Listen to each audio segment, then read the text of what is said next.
biggest long weekend in Ontario, and where else would we be but Sauble Speedway?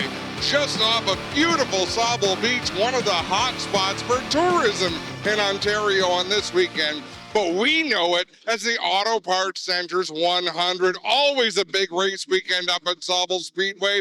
It's the first trip of the year to this tight third-mile oval. The excitement is always intense, and Clinton Jeffrey is going to talk to not only the points leader in the standings, but the hometown boy for this event, Josh Stoddy from Chesley, Ontario. Clint?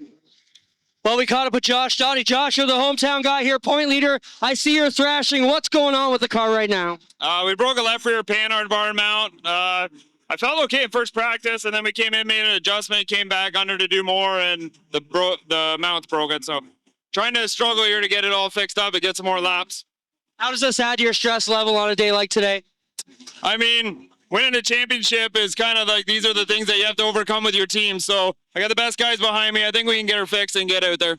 Thanks, Josh. Guys, we'll send it over to Jamie, who's standing by with another contender here, Jake Sheridan. We're here with Jake Sheridan, who posted his first ever career win at Sauble Speedway, and even one of the hottest drivers in the province. 3 victories at Delaware, a win at Peterborough, and a big super late win last night. Tell us about it. Yeah, man, it's been a pretty cool summer, pretty cool couple of weeks. So I had a hard time hearing some of your stuff there, but no, it's been pretty cool. It's been a fun deal with this deal. The Pro Late's been awesome, and the whole McCall team's done a great job, and our team up for the race day's done amazing. So really appreciate everyone's support, and it's been a fun year, and hopefully we can kind of finish it off strong here. I haven't been the best at this track the last couple of years, so hopefully we can figure this out a little bit. Jake Sheridan back to the site of his first ever victory. Now we'll go to Adam. When we come back, it's time to go racing at Sauble Speedway. Five-star bodies, the most advanced bodies on the market, aerodynamically engineered, manufactured from the highest grade and lightest weight materials, tested tough for optimum performance. The highest quality and most durable products you'll find anywhere. Our products help racers around the world reach victory lane. Winning never looked so good. Faster, lighter, stronger, better. 5-star.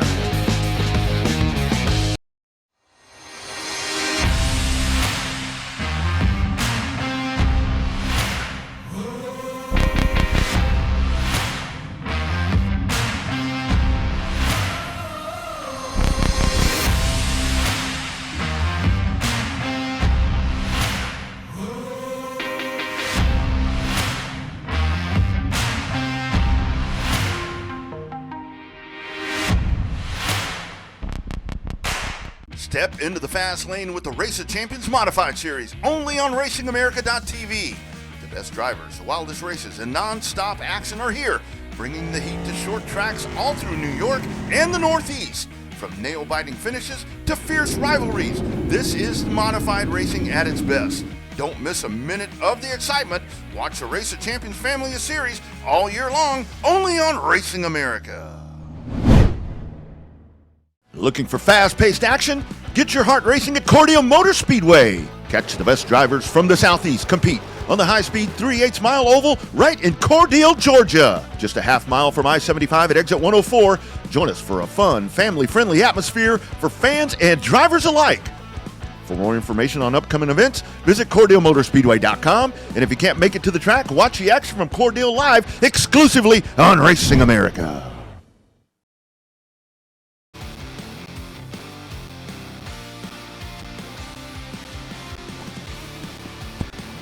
We've got some looks there of Jake Sheridan under his race car. Beautiful day here at Sauble Beach. Civic Holiday Long Weekend. One of the most popular long weekends because the weather is always phenomenal.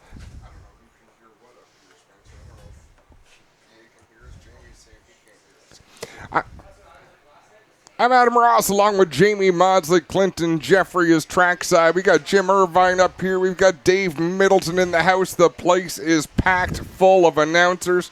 Jim, throw this one on if you want.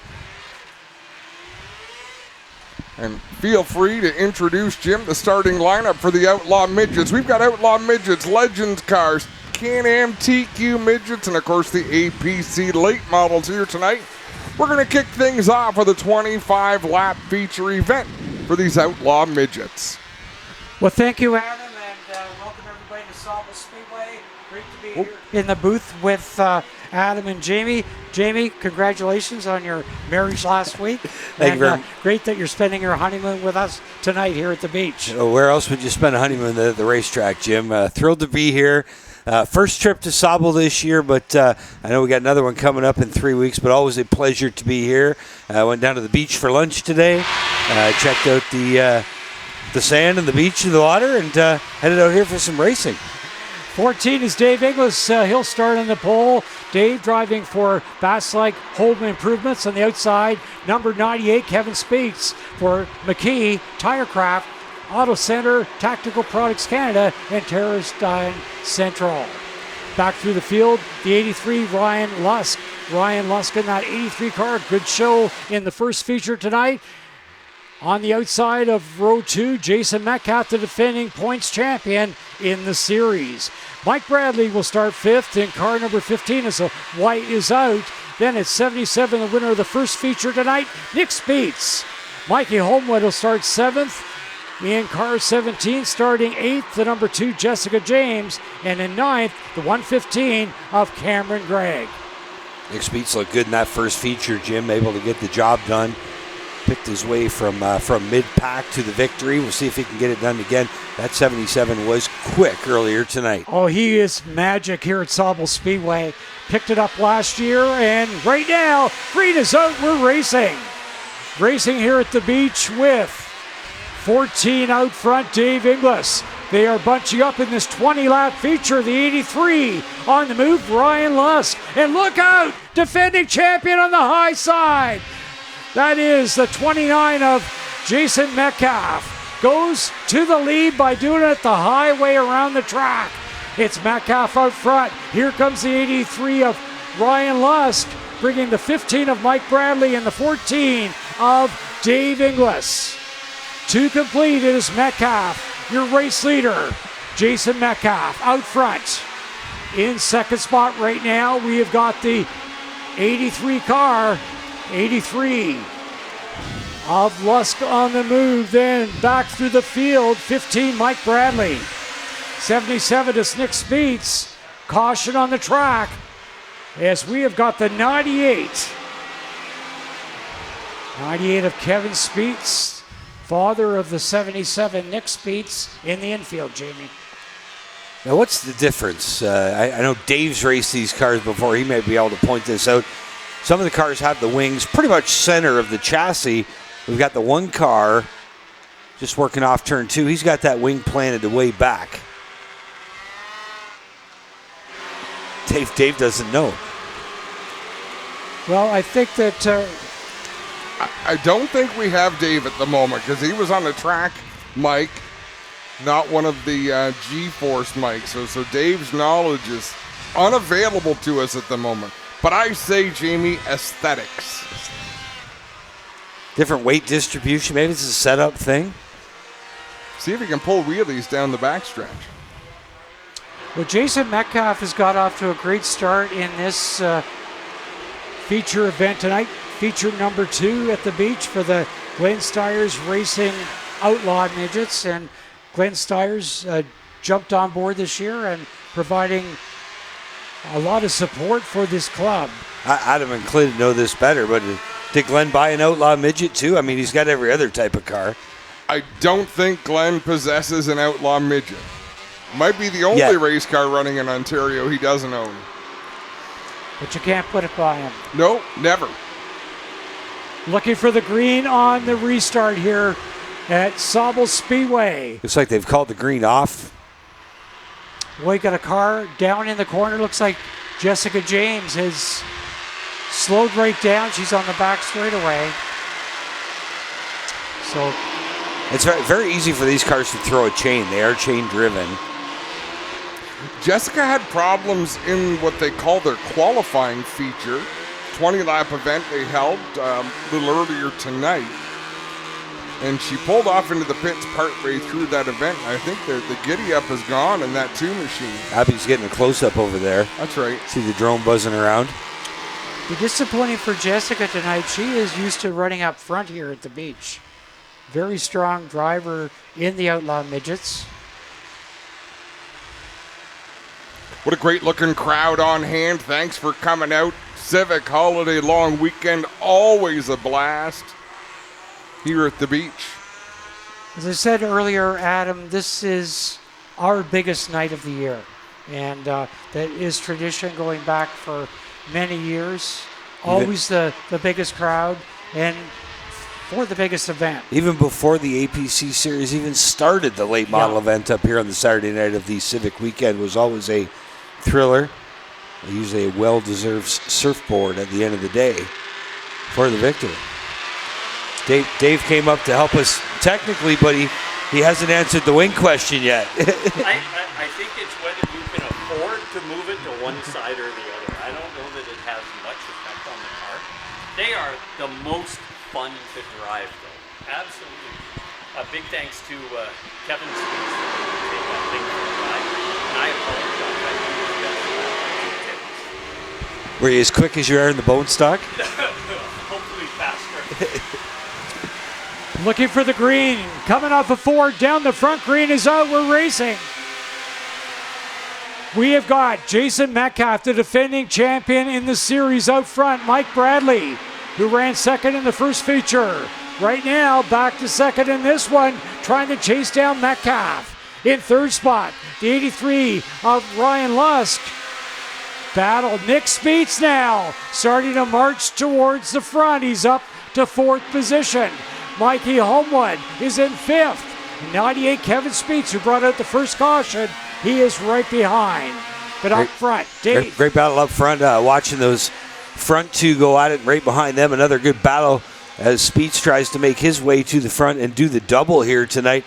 He's already up to 3rd now as a 3-car scramble just behind the leaders there. Speets in that 77, able to get up to 3rd. And again, he's chasing it'll be a pretty good night if he can open up the weekend with 2 feature wins. That would be nice, but right now, it is the defending champion, the 29, Jason Metcalf out front, Mike Bradley in 2nd, Nick Speets right now in 3rd position.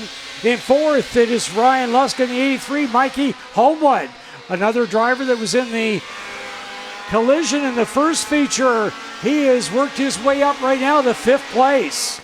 And the 77's coming. It was about 10 car lengths when he got clear of that battle for 3rd, and now he is right up, tucked under the lead duo. Also running the fastest lap of the night. Metcalf still leads. Bradley runs 2nd, but here comes Speets making a bid for the silver medal spot. He is putting pressure on the 15 of Mike Bradley. Bradley looks to the high side, then to the low side. Now he's on the inside of the 29, Jason Metcalf, and we're going to have a brand new leader. It's going to be the 15 of Mike Bradley. Metcalf's not going to go quietly, though, trying to keep Bradley pinned down, but Bradley gets a good run off turn 4. He will clear the 29 machine of Metcalf, and here comes Speets now in the 77. Again, winner earlier on tonight, trying to do the double here at Sauble Speedway. So it's Mike Bradley leading 77, Nick Speets in 2nd place, Jason Metcalf in 3rd. We are halfway, 10 down, 10 to go. 15 Mike Bradley trying to turn the tables in this run and pick up a win. They work off turn 4 again in the second half of this one. Bradley leads. Speets is 2nd. Hasn't really been able to gain on Bradley since Bradley took the lead. Metcalf 3rd. Homewood in 4th. And Ryan Lusk runs 5th. That's your top 5 all on the same straightaway. They work underneath lap traffic. Sounds like it's a 25 lap feature. So Speets is going to need those extra laps because he's losing touch with the leader right now. So 15. Mike Bradley out front in 2nd spot. We've got the 77 Nick Speets, and Speets now has got some work to do as Bradley pulls away. Coming up now in the 14 of Inglis. So it's 15 Bradley out front, 77 Speets in 2nd, 29 Jason Metcalf, and 17 Mikey Homewood. Big problems with the 25 of Hunter Cavanaugh. That car way off the pace. The rookie's struggling right now as the top 5 cars all blow by him on the outside. Now here comes the 17. making a move. That's Homewood. They split the lap car down into 3. Homewood wants some. He goes to the outside now, trying to go on the attack on Metcalf, who still holds on to that 3rd spot. 15. Mike Bradley leads it. He is running a strong race. Mike Bradley out front. Nick Speets in 2nd. Jason Metcalf in 3rd. Mikey Homewood in 4th position. Back to the field, Ryan Lusk is in 5th. Kevin Speets in 6th. Dave Ingles in 7th. 16 laps complete. 15. Mike Bradley having one heck of a race here tonight at Sauble Speedway. Field working into the second half of this one. Laps winding down. So far, it is all Mike Bradley out front. He's now opened up about a third of his straightaway on Nick Speets. Speets was able to get through traffic well. Caution's out. Caution's out as we have got the car down in the corner, the 83 car. Ryan Lusk has spun out. So Ryan Lusk, who was running in 5th position when this happened, and caution comes on the racetrack. A fairly fast pace in this one. Yeah, first yellow of this feature for the Outlaw Midgets. I don't think that'll hurt Lusk too much. I think there was only maybe 1 or 2 other cars behind him that were still on the lead lap. Certainly we've got a great variety of open wheel midget racing here tonight at Sauble Speedway, and we've seen drivers in past long weekends racing in both divisions. Jeff Blackburn did it last year here at the track. We've seen Larry Lawson do it. We've seen Stanley do it as well. And I just saw something, the folks with the 50-50 draw, it's up to $800 already. Wow, big money here tonight to be won. You know what I've noticed, and it's so much fun. This isn't a spacious announcing booth, so I'm kind of sitting back and watching the screen. Normally I look out the window. You can really see how challenging these cars are to drive with the video that we've got going. I mean, even Mike Bradley, who's out there leading the way by a comfortable margin, that car was a handful. So this is going to be fun. Showdown, 9-lap sprint to the finish here for these Outlaw Midgets, and the handling is starting to go away on them. Well, they have about 140 horsepower, which doesn't seem like a lot. But think about how small the cars are and how light they are. Like the horsepower to weight ratio, kind of comparable to a midget or a sprint car or something along those lines. They are definitely overpowered for what you got. We're back green, and Bradley will lead them off down into 1. So it's Mike Bradley out front. He won the 2nd feature on the July 1st holiday weekend. Nick Speets is moving in, looking to the inside. He's on the inside of Bradley, but Bradley will lead lap 17.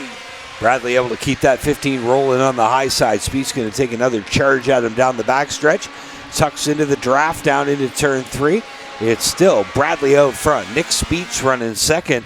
Metcalf fading to a distant 3rd. I think this one's going to come down to those front 2 for the win.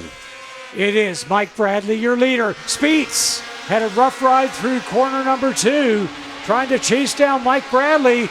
A lap car will slow him down as they come down the front straightaway, the 15. Race leader, Mike Bradley, after 19. Mike Bradley out front in 2nd. Nick Speets in 3rd. We got Jason Metcalf, Mikey Homewood, and the 83 of Ryan Lusk. He's back up there, just like you said, Jamie. Yeah, recovered from that spin, watching the battle for the lead right there. Oh, Speets gets sideways. He's really trying to diamond that corner and get a run on the 15. That seemed to be his only logical choice to make the move on Bradley. Unable to do it there. Homewood up to 3rd as he gets by Metcalf. And we'll see if that 17 can make a late charge, but laps are winding down. Just 4 to go. 4 to go, 15. Mike Bradley, your race leader. Nick Speets in 2nd. Mikey Homewood in 3rd. Then the 29 of Jason Metcalf. 83 Ryan Lusk. We are now down to 3 to go. Mike Bradley, a great race in this one, and he is trying to keep the 77 behind him. It is a reversal of race number 1. Off turn 4, they'll run down to the twin sticks in the air for the 15 of Mike Bradley. He leads Speeds by about 10 kart lengths right now. Comfortable lead, and as he works into 3 and 4, white flag's going to come out this time. By for your leader off turn 4. It's Mike Bradley in the 15. White is out, 1 to go for 15 Mike Bradley. Bradley down the back chute. Nick Speets in second. Mikey Homewood in third. 29, Jason Metcalf in fourth. Into 3. Out of 4. Down the front for the checkered flag. It'll be Mike Bradley that wins it. Nick Speets for second. The 17, Mikey Homewood for third. Then Jason Metcalf in fourth. Brian Musk in fifth. Kevin Speets in sixth. Dave Inglis, Cameron Gregg, Brett Dorian, Hunter Kavanaugh, and Jessica James. So a great race from start to finish that time for Mike Bradley. So the second of 2 features for the Glenn Stiers Racing Outlaw Midgets. And 15, Mike Bradley goes to victory lane, and so does Clinton Jeffries.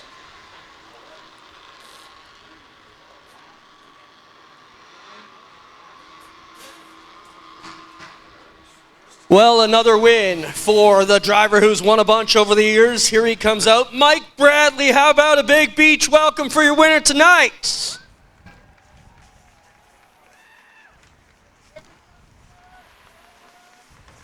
We'll get Mike out of the car, get the helmet off. We can get a quick word with him here and show that face on some TV.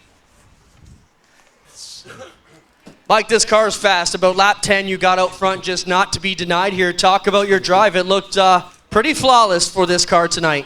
Yeah, this is actually Dave's car, so he's not getting it back. Special thanks to Mike Westwood this week. We had a broken car from Peterborough last week, and he stitched it all together and made a tunable rocket, that's for sure. What's the difference between your regular ride and this one you've stolen from your brother that you're not going to give back now? Yeah, not a whole heck of a lot. The other one has some creature comforts that I'm missing, but I'm refining this one. With no suspension, these cars are super sensitive to different track conditions, different tire. So this one just seems to tune it a little bit better. But Mike's got the 53. He's going to work magic. We'll probably see it at Frostfest or Oktoberfest. Right on. There you have it. Mike Bradley picks up the win, guys. How about a big beach round of applause for your winner here tonight? He gets the surfboard and gets it done. And we'll be back live here from Sauble Beach in a couple moments.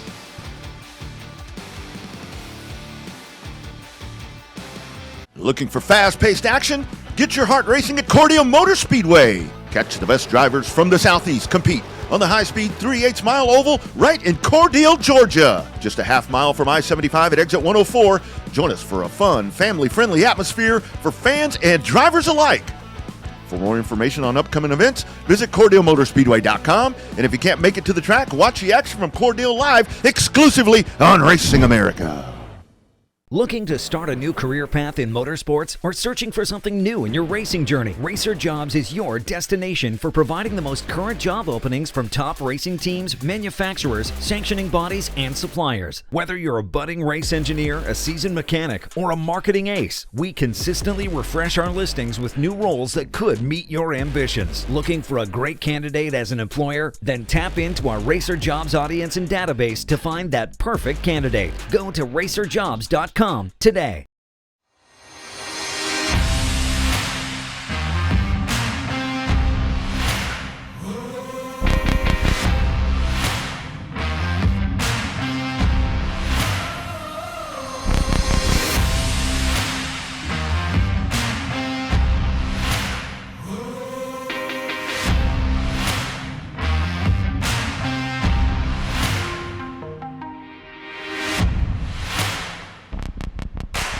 Calling all race fans. We have launched a new travel site where the race fans can enjoy free savings and upgrades on all of their travel needs. RacerTravel.com is free to join and unlocks unpublished bookings and rates for our racing community. Up to 50% off on more than 1 million rooms across the U.S. and Canada with unpublished discounts on hotel bookings. Unlock a hidden selection of hotels and rates that cater to your travel preferences. Whether you're heading out to the track as a competitor, fan, or anything in between, use Racer Travel for all your race, business, and vacation travel needs. Welcome to the home of all race fans, Racing America, live short track racing. Looking for the green flag, and the Snowball Derby is underway. Exclusive NASCAR Cup team content. Enjoy competing with your teammates. You already know. Behind the scenes access. Great car, puts on a great show. I'm excited about it. Claim your front row seat to watch the excitement. Mission accomplished. And drama. Car lifts up in the air. From grassroots to NASCAR. Join us at the home for race fans everywhere. You're watching Racing America. Right here on Racing America.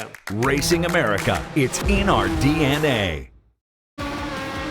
Welcome back to Sauble Speedway. The most exciting race in all of motorsports. I don't care where it is, when it is. A B-main, a hooligan race, the Consi, a race where if you don't finish in a certain position, you are done for the night. Look at these cars on the racetrack, gentlemen. Only 6 of them will transfer into tonight's feature event. This is last chance you for a bunch of them trying to make a paycheck here tonight, race your way into the A-main. We'll see what they can do here. I believe I heard they're taking 6, if I'm not mistaken. Absolutely true. And that means there's a lot of them going home without racing in the feature tonight. Scheduled to be 15 cars in this race, 6 of them to qualify. Here's how they're going to line up. At least this is what's on the sheet, not necessarily what I see on track, but on the pole, the 629 is Rob Eggleton. Alongside him in the 33, it's Paul Pierrick. Starting third, the 19 is Mackenzie Milwayne. Fourth, in the 37F, it's Del Freiberger. Starting fifth, the 02 is Andrew McFadden. Sixth, 15, Bob Bailey. 7th, the 17, Haley McNichol. 8th, the 78S of Joe Sherman. 9th in the 71, it's Zach Hatch. 10th in the 22, it's Josh Hallsteel. 11th, the 04 is Todd Tolton. 12th, the 14 is Nathan Huffman. 13th, the 07 is Jeff McKibben. 14th, the 6 is Tyler Gilliland. And rounding out the field in the number 36, it's Amber Wallace. A well-attended weekend here at Sauble Speedway. Look at these beautifully prepared cars. Everybody wants to make the A-main, and they got 15 laps to prove they should be there. If my memory serves me correct, was Bob Bailey not in this exact position a year ago when we were here? He was starting right around the transfer spot in the B-main, and I don't think he made it in last year, but right now he's starting 6th. We'll keep one eye on that 15 machine from Palmerston. We're away in this race here at Sauble Speedway. We've got the 629 Rob Egerton out front. 19 in second spot of Bill Wayne, and look out, here comes the 33, Paul Pierrick. Scrambles all through the pack. Right now, it's the 78S of Joe Sherman on the outside looking in. Haley McNichol behind him. Problems in the corner as we got a couple of cars tangled up. The 14 and the 22. 14 of Nathan Huffman and the 22 of Josh Hostel. They are able to drive away, Jamie, but nonetheless, we got caution here on lap number 1. Adam, I know you like my stories every once in a while. I love your stories. So you say the B-main, one of the most exciting races in motorsports. We used to attend one every year at the NASCAR race. We used to call it the Infield 500. So in years gone by at Michigan Speedway, there was no reserved camping in the infield. It was first come, first serve. So they would hold them in a holding pen off the backstretch. And at the end of Friday's events, when the ARCA race was all done and we had a couple extra beers left in your cooler, you'd sit up in the stands and wait and watch the Infield 500. And they would open the gate at the back, and you have never seen so many half-put-up tent trailers flying over access roads. I'm sure there's a bunch of guys rip gas cans out of motorhomes. Absolutely hilarious. It was the Infield 500 back in the day before they reserved parking spots. Do you know when was the last time in one of the NASCAR Big 3 series they ran a Consi? Wow. It's been a while. It hasn't been as long as you think. Well, in probably one of the dirt races in the most recent years. Maybe the trucks at Eldora or Knoxville. You're probably right. But they used to run they called it the Hooligans race at Charlotte. Yep. through the 90s, they were because they got so many cars show up to qualify for the field. Sorry, Jim, I just about ripped your headset off your head. I went to the first Brickyard 400, and I'm going to say there was 60, 65 cars there to qualify. Like A.J. Foyt, who hadn't been behind the wheel in about 6 years, found a ride, and Rick Mass put it on the pole. There's a little bit of trivia that most people wouldn't remember. We were by turn 2, just spectating, and somebody laid down some fluid, and everybody in the grandstand was yelling at these two marshals down by the fence, and they weren't paying attention, and Loy Allen Jr. wishes they would have, because he ended up wrecking a car in qualifying that day. Oof. Loy Allen Jr., 1994 pole sitter at the Daytona 500. I think in 95. Didn't he do it 2 years in a row? I believe he did, yes. And then he got in that Tri-Spire Motorsports entry. That was the last we heard of him. Right. I believe he had the Hooters car. He had the Hooters car, yeah, the Hooters 19. We're going to stack them up again. No laps are complete. Complete restart. Remember, only the top 6 transfer. Looking for the green flag as they come through the image wraps restart zone. Green zone, we're racing. And just like that, the 629 Rob Egerton tries to hold off a hard charging 33 Paul Pierrick. Pierrick on the high side of the track, Jamie, the fast way around Sauble Speedway. It is racked, stacked, and packed. They're double wide all the way through the pack here. And the transfer spot, it's somewhere in the middle of that hornet's nest. Pierrick out front. Then we got the 629 of Egerton. He's in second spot. Pierrick's trying to hang on. 19 of Milwayne McKenzie. She is flying down there, then going back through the field. 31 on the move right now. That is Spencer Walt. 0-2 on the inside. I'll tell you who's looking impressive trying to get it done and getting that final transfer spot on the outside is the 78S of Joe Shearman. Yellow out. Got one around there in 1 and 2. I think that was our pole sitter. Isn't that Rob Eggleton? No, Eggleton's still out here in the 629. Oh, teal and white. How do I get that color mixed up with yellow?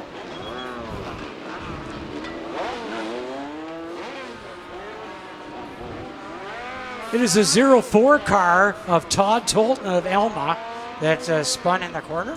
He was running 13th. That last caution, we lost the 36 of Amber Wallace. Paul Pierrick off to a good start in this B main here at Sauble Speedway, APC night. Well, Jamie had just mentioned Joe Sherman. I thought he made a slick move right off the green flag going to the outside of Bob Bailey, picking up that spot. You do not want to be running in the 6th spot until you're coming across the checkered flag. He restarted 8th and was able to race his way up into 6th, so right now he's in the bubble spot. And it's healthy for a series when you see him run B mains. And we always say that at Delaware Weekly. We got a lot of times we have to run B mains for the bone stock, and it just means there's a lot of interest. Jim, you would remember a few years ago, we ran a Saturday night, Sunday night, no, sorry, a Friday night, Sunday night doubleheader here with the late models back in the day, and we sent APC cars home without racing that weekend. 2019.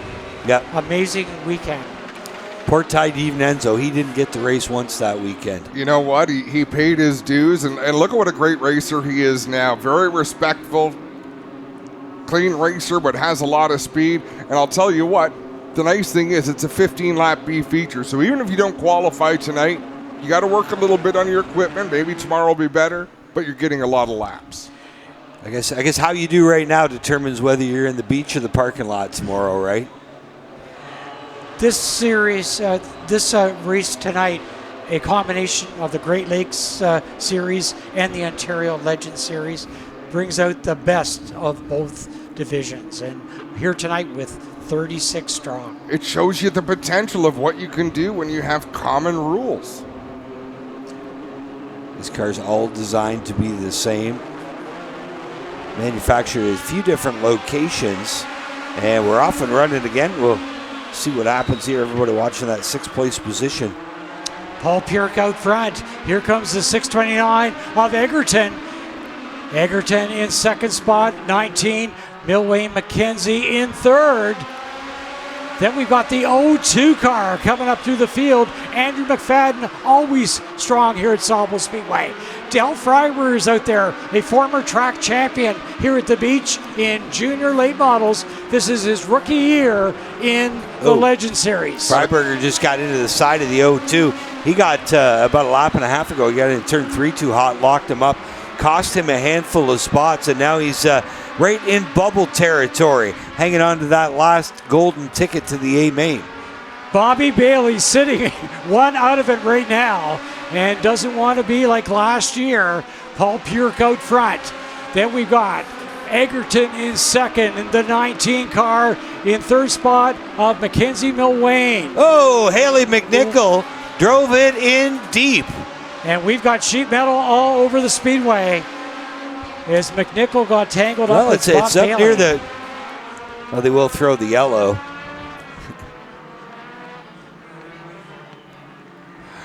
Bob Bailey animated behind the wheel of that 15 machine. Well, Haley McNichol pulling up alongside. Which, in fairness, she already did the lap before. Alongside, inside. Let's have a look at the replay. Haley drives it deep down into the corner. Bailey did turn down, but sort of running a racing line. It was a bit of a late entry by McNichol. I don't know if he knew that she had dove it in there that deep. A lot of improvement in the driving style of Bob Bailey this year. Bob, of course, raced Can-Am Midgets for 2 or 3 years before switching to the Great Lakes Legends. Looks like he and Haley McNichol both going to the back of the field. Well, now they've got some work to do. So in the first qualifying group tonight, it was Haley McNichol that was on top after the first group. And disappointment for her. Haley's dad, her uncle, and her grandfather all raced here at Sauble Speedway.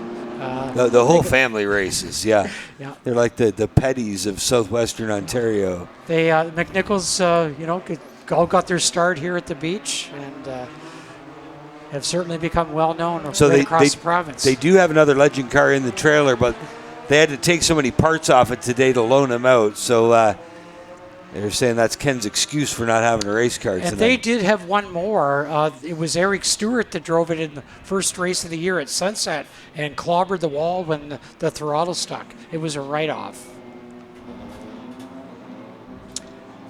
So it becomes more and more important now as the laps wind down here. 5 complete, 10 to go. Only 6 will move on. And you know what? Think about the Legend cars. Turned on Rev one night. Jamie watching it from Great Britain on road courses. They call it the classics. And just amazing.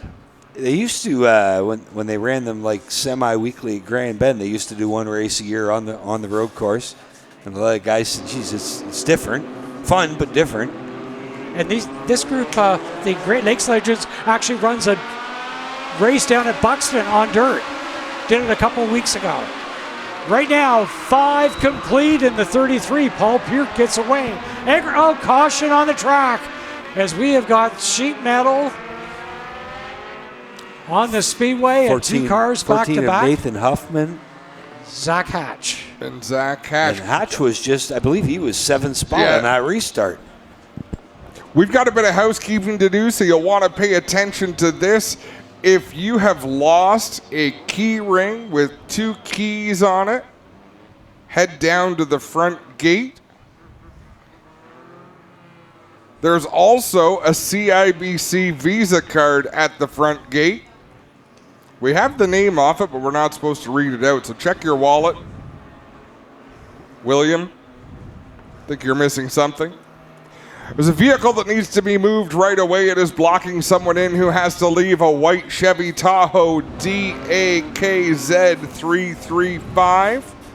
Please move your vehicle. And that's all from here. One of the spotters that does many different series of racing, Don Lunn, having a birthday today. Happy birthday, Don. I saw Don. He had a gig at Delaware last night. He's everywhere. I did see that. I saw that on the social medias. He's everywhere. Yeah. Always looking for a place to work on a race night. Does a great job. I don't know about you guys, but when I go to a racetrack and I'm not working, I get fidgety. A little bit. It's not natural, although last Sunday night I did go to Weedsport for the World of Outlaws. And like a true rookie, stood at the fence in turn 4 with no eye protection and got pelted. I was sitting at Joe Chisholm's place, and there was the race from one of the races in the ARCA series going on in the States, and a caution came out, and Joe and I both jumped, and Susie says, 2 announcers, same room. You could tell that, eh? So, you just have to react. That's how we roll.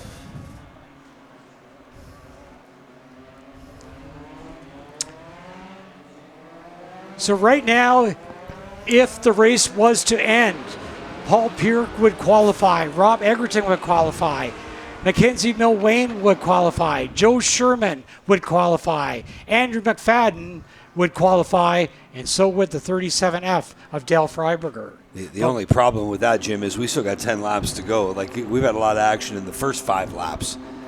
I wouldn't count out Zach Hatch in the 71 from the back, Ailey McNichol, the 15 as well. We've seen some speed out of Bailey. Yeah, there's more excitement still to be seen from that trio of cars trying to bust their way into the top 6. 5 down, 10 to go. Pace truck is off to the pits. Almost race time to get this one back underway. Paul Pierce on the pole. The 629 Rob Egerton outside, coming up to the Image Wraps restart zone. The 33 Pierce will lead them to green. And we are racing one more time, Jamie. And the one they'll work. Still the 33 of Pierce out front, looks like. He has got the jump on the brake. And we've got one sideways halfway down the backstretch. He's 78 machine. I was going to say, that's Joe Sherman. And we've got two cars spun out down in the corner. 17, Zach Hatch. And the 07 car is also spun out of Jeff McKibben. So Zach Hatch is having a rough race here in this this middle part of the race. 5 laps complete, still 10 to go. They went 3 wide in there, and I don't think the one on the outside knew that they were 3 wide. No, I don't think so either. The 07 has gone pit side, and I don't know if that was by choice or if it was for being involved in a couple of yellows. And Adam, I'm sure with your math ability, you as well as I know that 3 doesn't go into 2 very well. No, it does not. As we see Joe Sherman, he was lucky not to clobber the wall there, got loose, overcorrected. Or get hit. Oof. So Sherman is lined up in the track in 3rd position. That part I don't get. Well, unless this had happened first. Whoa! They're racing and they just got the one to go. So and the leader took off. Some sanctions would rule that the 78 was not part of the caution. The caution was in turns 1 and 2. So even though Joe Sherman spun on the backstretch, he spun after the yellow would come out. Some places you'd be put to the back. Some places you get your spot back. Looks like he's getting his spot back tonight. Because the yellow was for Haley McNichol and the 07 of Jeff McKibben. Rory Townsend waves the white flag. We're looking for the green on the restart. 10 to go. Paul Pierce. will lead them to green coming into the Image Wraps restart zone. Green is out and we're racing. Still a lot of time left in this one. Top 6 go to the A main. 6 golden tickets available to keep racing tonight. Everybody else will put it on the trailer. How about that 78 wheeling it on the top side? Sherman, that car looks strong high. Well, Sherman's all we got the 02 of Andrew McFadden. He has got some loose sheet metal on that back fender. Right now it is Pierrick that leads it. Pierrick. Then we have got the 629 of Rob Egerton in second spot. And in third, the 19 of Mackenzie Milwayne. Sherman a bit loose coming out of number 2 as McFadden tries to move under. 15 now trying to catch that battle. Bob Bailey on the outside looking in, but he's making a bid. Right now in 7th position, Bob Bailey. 33 Pierrick, your leader. 629 Egerton second. Milwayne in third spot. Look out, Sherman and McFadden battle it out here with 9 complete. McFadden now making a bid for 4th spot. And here comes Bailey. He's going to get by Freiberger. Oh, Freiberger takes a ride, jumped the wheels of the 02. And Del Freiberger went from being in the dance to out in a hurry. And that leaves McFadden in the 02 as the bubble car right now. Zach Hatch just 1 spot away from transferring. Oh, Haley McNichol. I've just been told that next flag will end it. And this could be it. The 37 of Freiberger just drove through McNichol down into turn 3. Wait till that car pulls away. You're going to see extensive damage to the rear bumper. And my guess is the driver of the 17 is heated.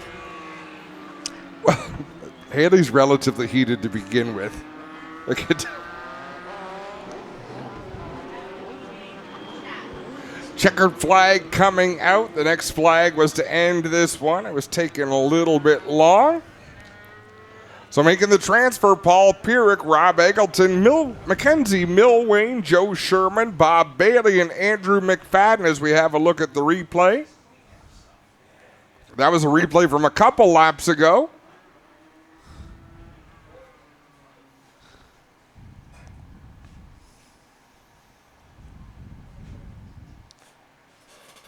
Freiberger obviously frustrated from that earlier contact, but I think taking it out on the wrong car. Maybe, or it could have just been a miscue. I mean, if you're in the B main, it could be a little less experience than some of the other drivers have, and you're still learning your craft. Could be that the car's not working right. Could be he was upset from something that happened previously. You know, it's kind of a little of column A, a little of column B. I'll get a quick word with him here, Adam. Paul, let's talk about the drive here today. A bit crazy there in the B main, but you got it. What does it mean to qualify through for tonight's big event? Yeah, it was a pretty tough go here. I didn't want to be in the B to start with, eh? Nobody does, but that's where it ends up sometimes. Still a solid run. Great field of cars here for this division. We've done a lot of work on the car in the last 2 weeks, and we just never quite hit it right this time. So maybe next time, but. It's good to get a victory anyways, even in a B main. It does something for your spirit. There you go. There's your cooling towel from Epic Racewear. Good job. How about a hand, ladies and gentlemen, for Paul Pierrick? He will make it into tonight's Race for the Legends. Well, guys, we got some action coming up, but we'll take a quick break here from Sauble. We'll come right back to the beach. We've got all kinds of action still to come.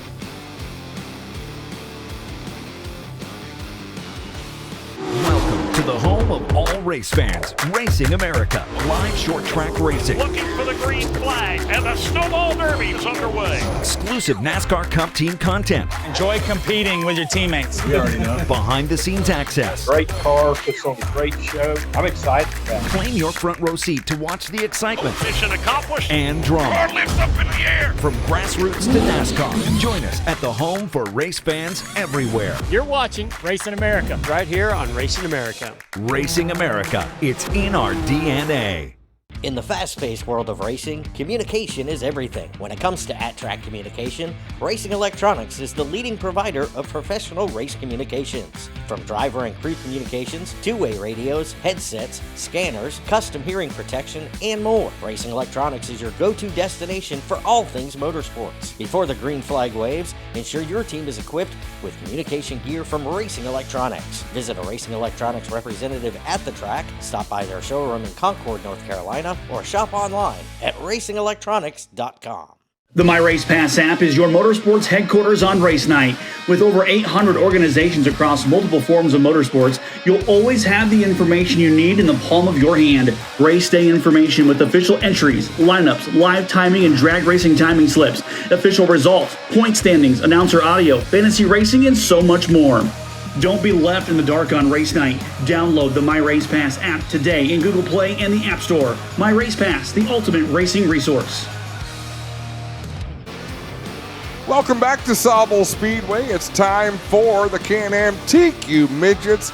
Jim Irvin's going to tell us how they line up. Thank you, Adam. And the Can-Am Midgets brought to you by Miller Mobile Trailers. And starting on the pole, it would be the number 43, Tyler Cullen of Atwood, Ontario. On the outside, a winner of heat tonight, 05, Adam Racine out of Toronto. Inside row 2, the 49, Dominic Smith. Dominic out of Brantford, Ontario. On the outside of row 2, the 78, Darren McLennan. Darren McLennan in the 78 out of Dundas. Back through the field we go. Inside on row 3, the 57, James Stanley out of Orangeville. On the outside, the 42, Daniel Hahn. Daniel Hahn out of Hillsdale, Ontario. Row 4, inside the 24, Adrian Stolley. Adrian out of Kitchener, Ontario. On the outside, 84, Mike Westwood out of Milton. Row 5, inside 13, Jaden Riddell. Riddell in car number 13. On the outside, the number 74, Sherry Hogan out of Bellwood. Row 6, inside 75, Larry Lawson out of Melanchthon. Outside 84, Richard Woodland out of Orangeville. And by himself on the back, the number 96 car, that is Alex Connell out of Dundas. Get your cameras ready. Often imitated, never duplicated. Isn't that what they say? 4 wide salute to the fans from the Can-Am Midget crew. Getting set to do battle here tonight. Their first of 2 events at the beach this weekend.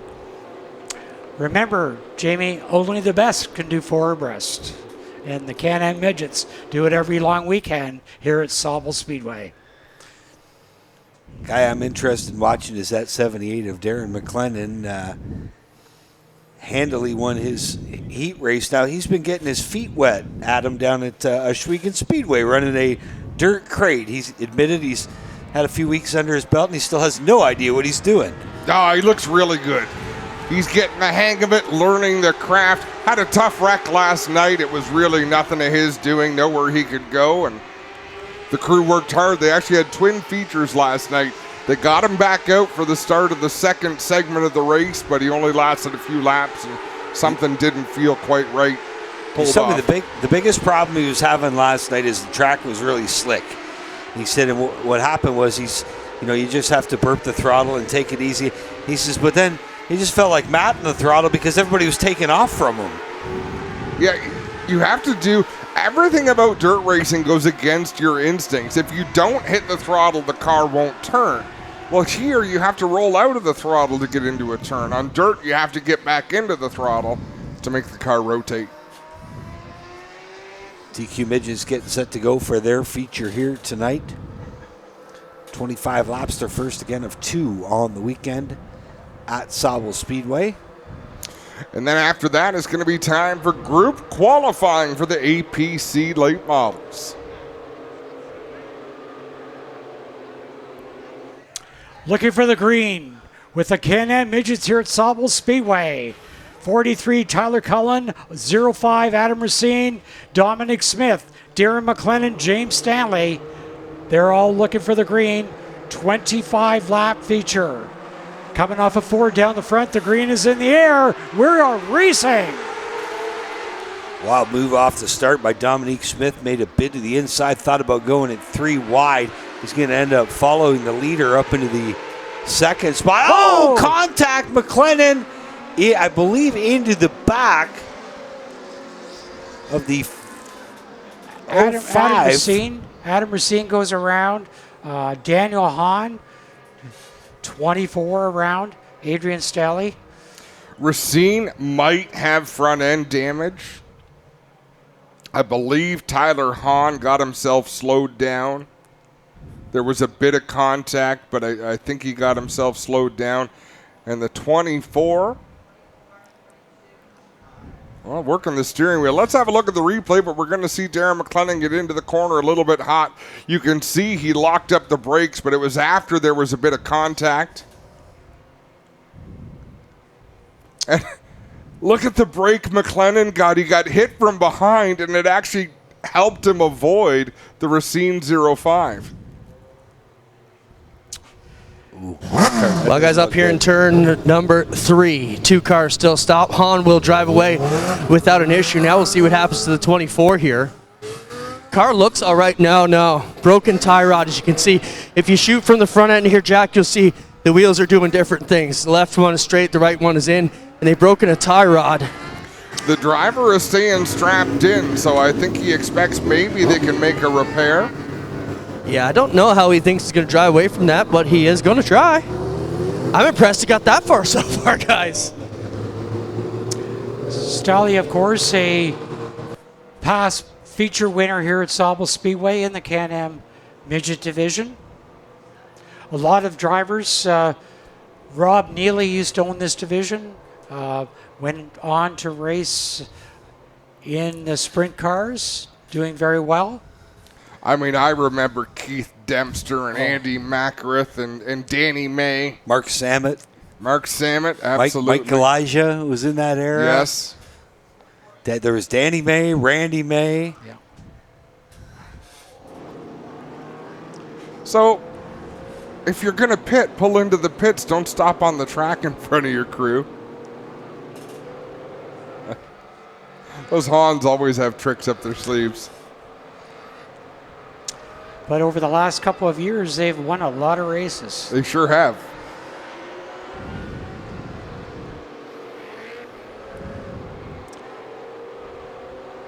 Not just in the TQ Midget division. No.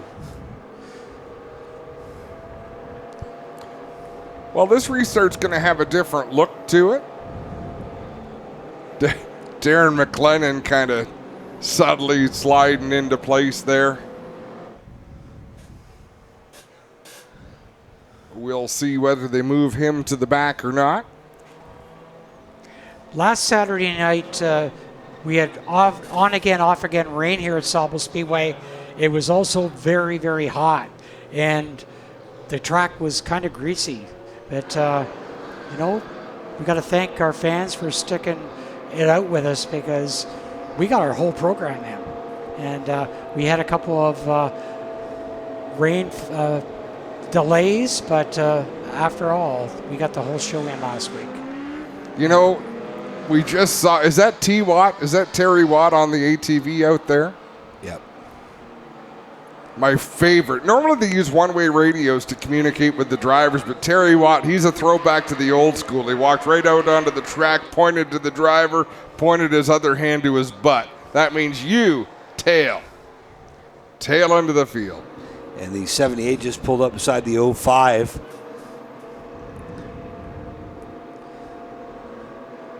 And Darren wanted to talk to Terry Watt, and wisely Terry Watt drove away. The call had been made. And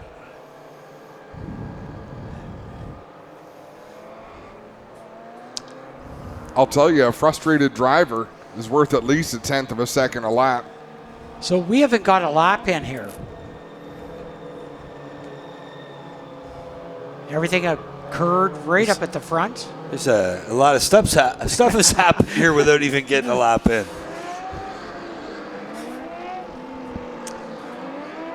The 05 car, Adam Racine, won a heat here tonight. A car owned by Larry Wilson, who was a great driver in the Can-Am Midgets himself. So Now you've got both heat race winners having to come from the back here. We're just putting on a show. Yeah.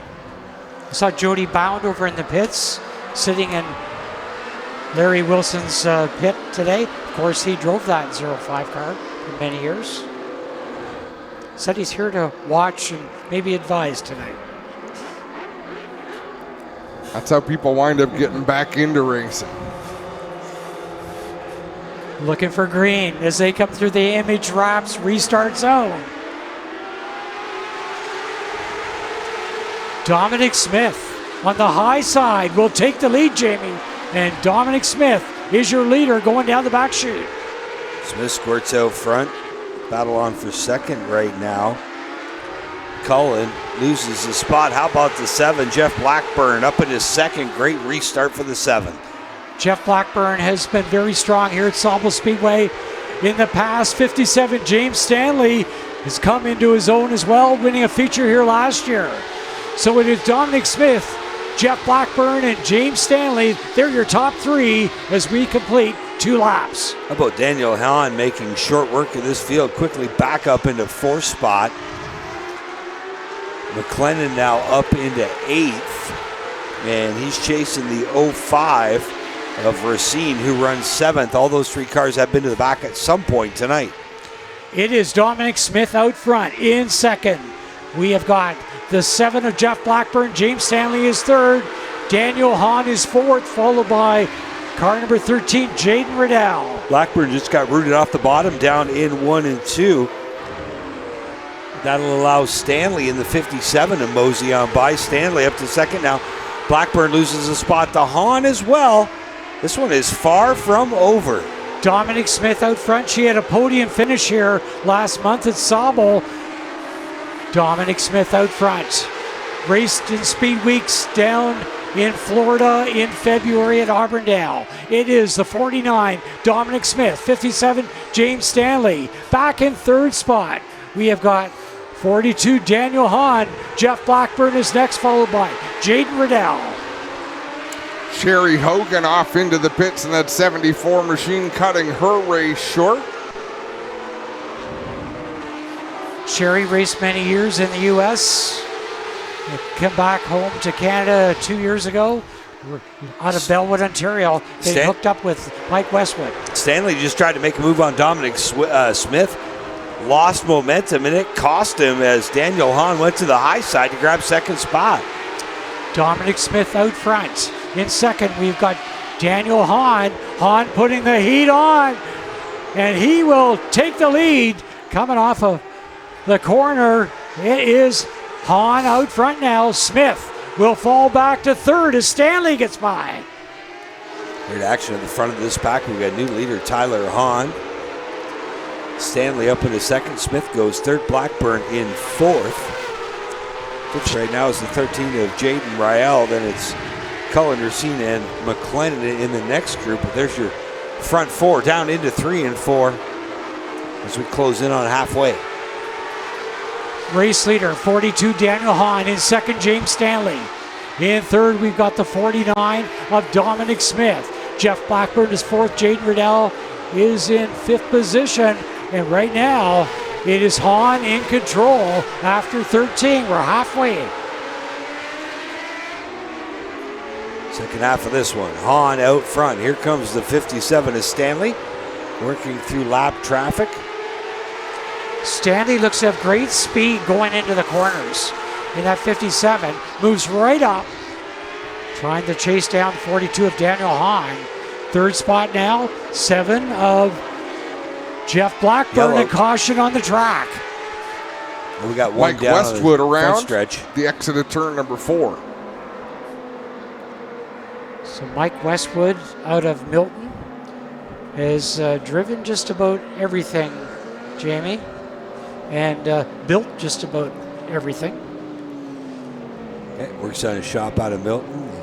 He's built brand modifieds before, Pro 4 cars. TQ Midgets, Hurricane Midgets, Outlaw Midgets. Looked like the back end just got away from him and the exit of turn 4, did a full 360 and came to rest.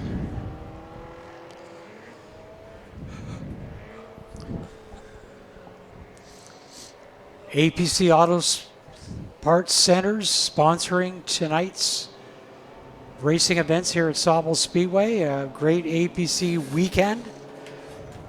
I believe they're up over 60 corporate stores now, Jim, or stores and affiliated stores. Over 60 branches now, APC, throughout southwestern Ontario. 3 stores locally here in the Sauble Beach area. Sauble Beach, Chesley, and Owen Sound.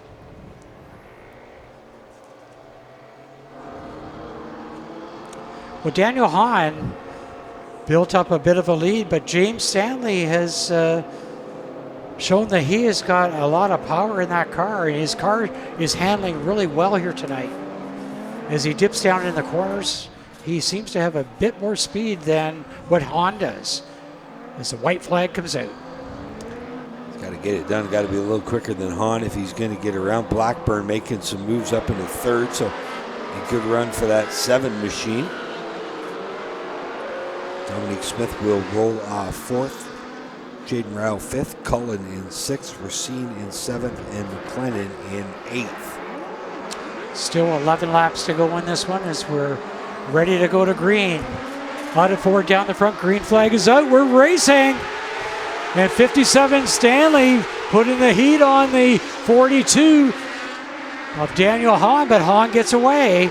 Jeff Blackburn in 3rd spot. Dominic Smith in 4th. Jaden Riddell in 5th. 15 complete now, 10 to go. Both Racine and McLennan picking up a spot as they get around Cullen. Deeper in the pack. Single file right now throughout this one. Daniel Hahn goes high to protect it, and Stanley dips low. But Hahn gets him on the high side, coming out of 2. Well, it's not over. Stanley's going to take another peek to the bottom down in 3 and 4. He'll now tuck in a line behind Hahn. Hahn is feeling the pressure. James Stanley sitting second right now and knocking on the door for the lead. It is Hahn up front in 2nd, James Stanley in 3rd, Jeff Blackburn. Then Dominic Smith going back to the field. Jaden Riddell is next. 05 Adam Racine, 78 Darren McLennan, 18 complete. It's Daniel Hahn now building on his lead. Battle for second has let Hahn squeak away. It is Stanley trying to hold off Blackburn right now. We got a yellow. It almost looks like someone blew a motor. Oh, yes. Fluid. Richard in Woodland that 43 and Tyler car. Cullen involved. You can see the trail of liquid from the 43 car of Cullen. Climbing out of that 43 machine. I can't identify what the liquid is, but it is supposed to be on the inside of the motor. That much I know. It's okay. Clinton will lick it. And let us know.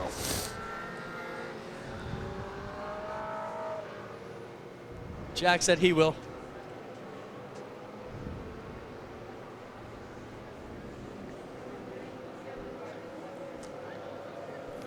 Seniority pays off sometimes, Clint. We can see Jack and Clinton showing up to the scene. Speedy dry being applied. It might be water. Just the way it's spread. Quite a patch. Tyler, what happened to your car here? Is that oil or is that water? I almost think it's water, but I'm not 100% sure. But it's such a shame because we had such good speed here today, and we thought we had a top 5 car for sure. We just got shuffled out, but want to thank my dad for all his hard work. It means the world to me to be able to do this, and it just sucks when things like this happen. And obviously, we had some contact the restart before, but what can you really do? Like, it is what it is. It's racing. I appreciate your time, Tyler Cullen. Guys, not sure what it is here. Adam, I believe it is water as well. just the way it's spread. Oil usually pools, and it's usually a thinner trail. Water dissipates quickly and flows, and just.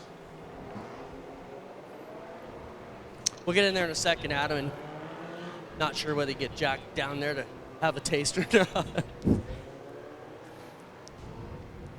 What gorgeous machines these are for our viewers who don't see these machines.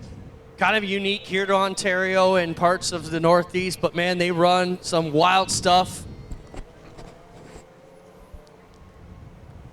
Calling it pushed away from the scene.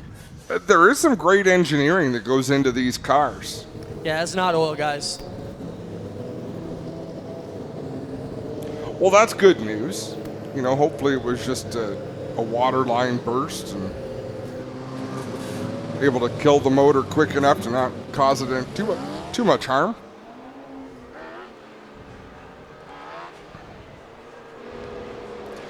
Sweeper heading out onto the track. These drivers should be able to avoid that for the most part, although if you're looking to make a move to the outside, it might be a little challenging.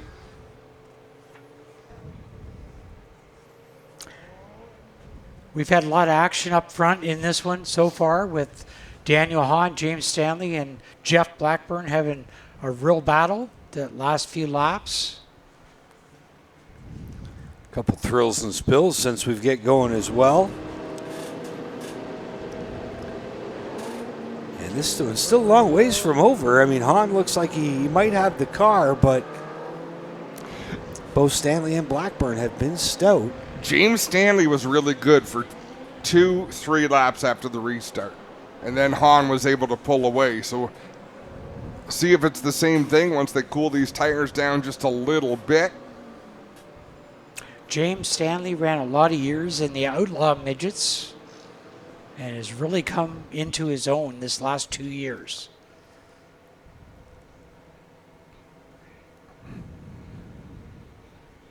A pretty good field here tonight for the weekend. Bodes well. If you are in the southwestern Ontario area and are enjoying the Midget show, they will be back in action tomorrow night. What else you got going on here tomorrow night? It's a big night, Jim. It's a big night. Jim's got to go to the notes for this, We've got Adam. the legends here tomorrow night at Sauble Speedway as well. It is going to be a fantastic night of racing. They are going to have their national qualifier, okay? And we're going to have the Sauble late models here tomorrow night. In addition, we have got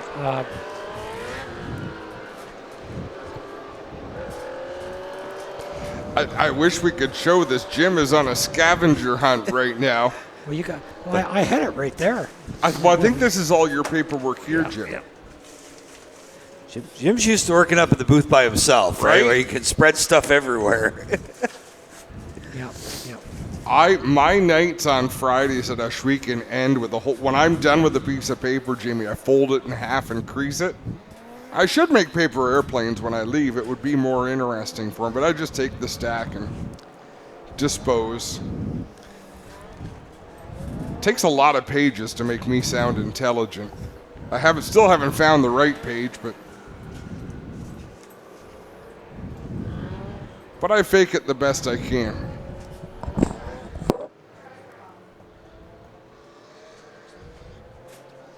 Is this it, Jim? Work continues down in turn number 3 as they continue to sweep the oil dry up towards the outside wall.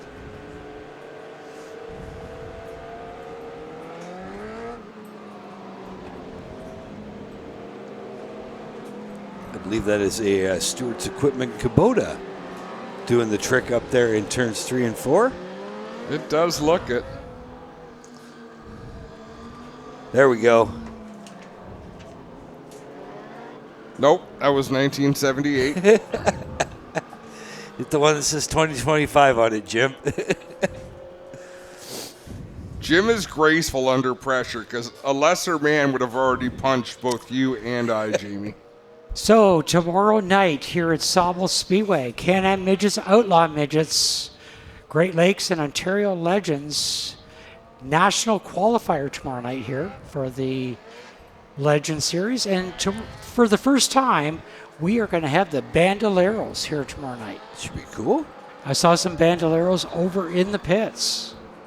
And a lot of campers here tonight. A lot of people taking advantage of this great long weekend weather to make a weekend out of it here at Sauble Speedway.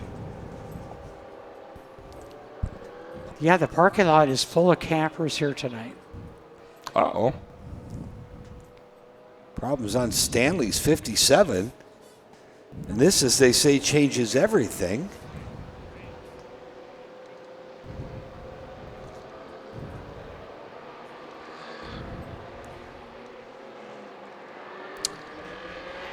So last check on the 50-50, it was over $800. I would think that that has gone up substantially since then. That's a great crowd here tonight.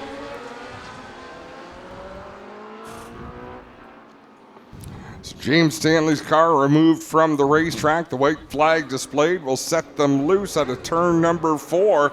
See if Jeff Blackburn has anything for Tyler Hahn.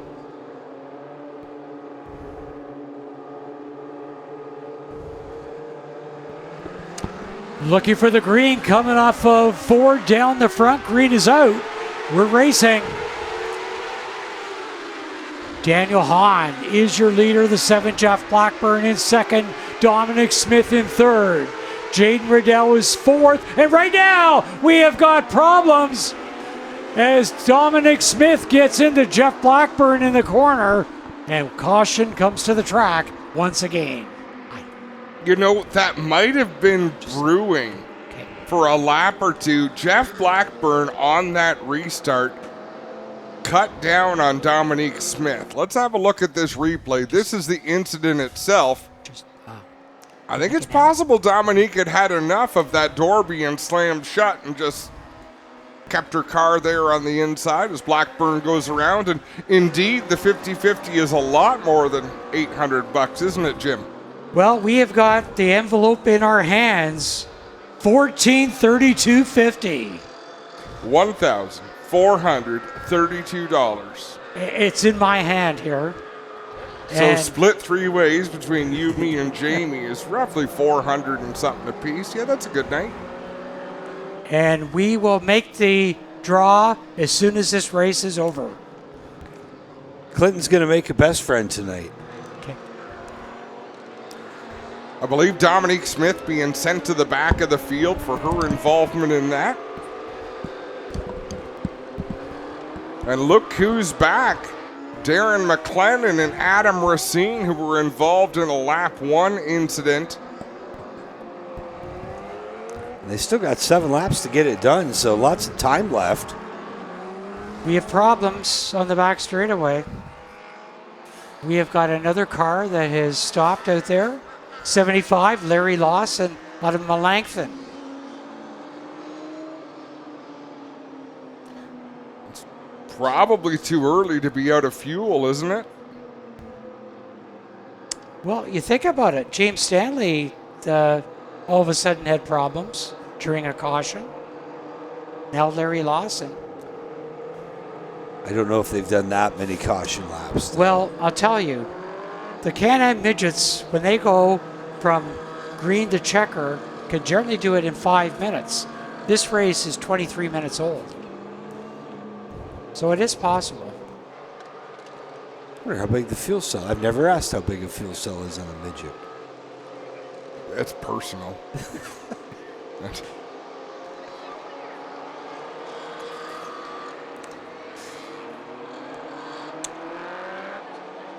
These cars, 750cc motorcycle motors. Ooh, a lot of Kawasaki's in the field. 6-speed transmission, mostly running third. They got a hand clutch. So Dominic at the back after running up near the front most of this race. Again, still 7 laps left to go, so we've got lots of racing left in this one. Can anybody touch Tyler Hahn? Not if he starts back in turn 3 every time. So it's Hahn in the lead in the 42. Jaden Riddell second. Darren McLennan in third spot. The 05 Adam Racine, the accident cars from early in the race, back up near the front now. Don't sleep on Riddell. He's reeled back in Hahn. After Hahn got a great start, Riddell got tangled up with McLennan.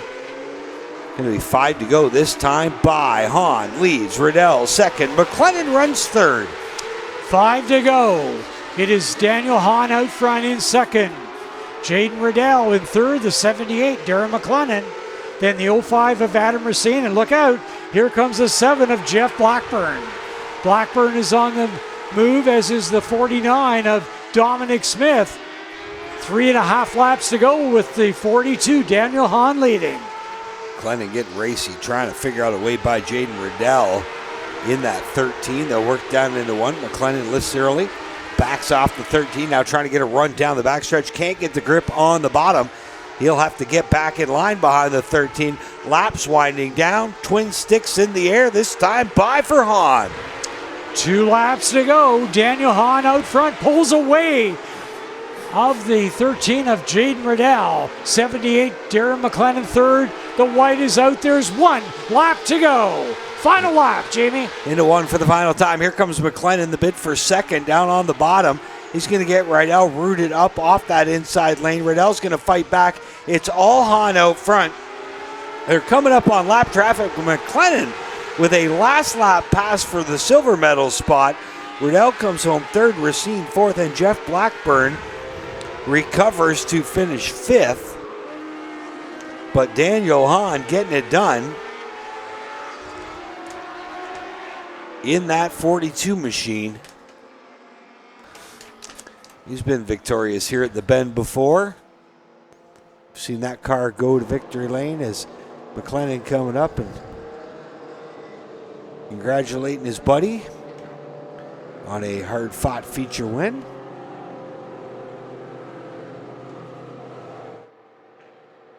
So Daniel Hahn picking up his second feature here at the beach of 2025.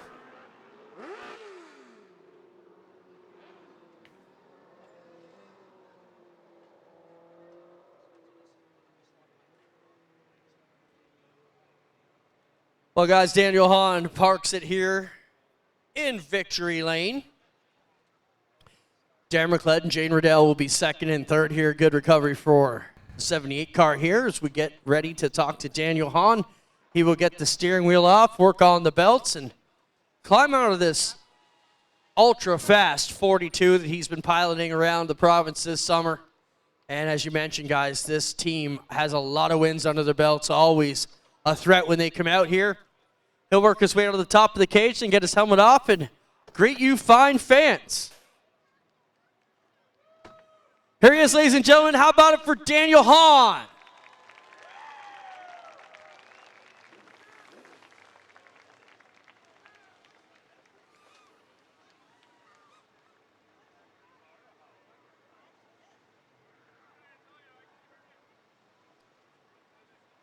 Daniel will work on getting the helmet off. We will talk to him in just a moment.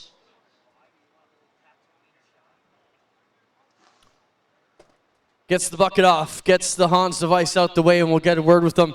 Daniel, this car's been fast. You got your second win here at the beach this summer. Always quick with this 42 car. But a great recovery, man. You were in that lap 1 yellow.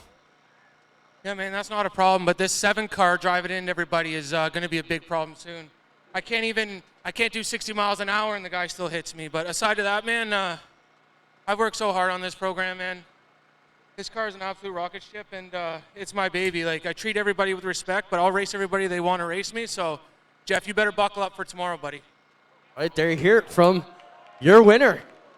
He's ready to go. Get a quick word with Darren McLennan. Darren, we got a hustle here, but solid run for you. Good recovery for you as well. Yeah, I got to apologize to Adam. That was a dumb move on my part. Got in there a little too hot, got in turn, but came from the back. There was thankful all those cautions, and good run. Thanks for everyone coming out tonight. Appreciate it, and come back tomorrow night.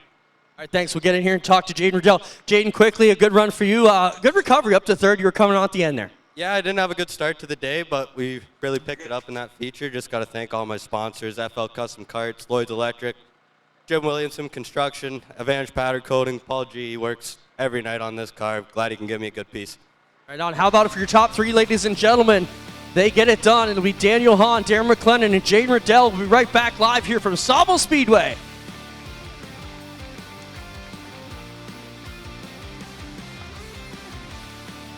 Five-star bodies, the most advanced bodies on the market, aerodynamically engineered, manufactured from the highest grade and lightest weight materials, tested tough for optimum performance. The highest quality and most durable products you'll find anywhere. Our products help racers around the world reach victory lane. Winning never looked so good. Faster, lighter, stronger, better. 5-star.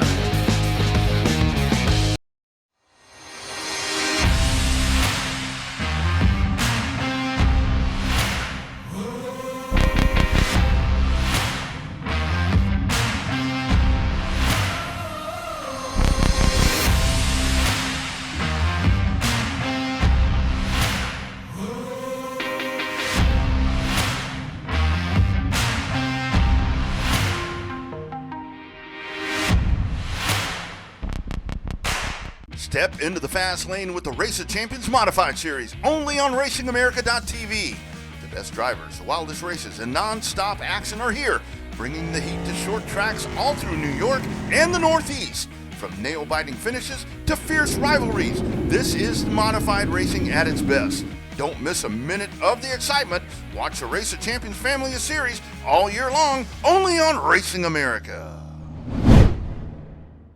Looking for fast-paced action? Get your heart racing at Cordeo Motor Speedway. Catch the best drivers from the Southeast compete on the high-speed 3/8 mile oval right in Cordele, Georgia. Just a half mile from I-75 at exit 104.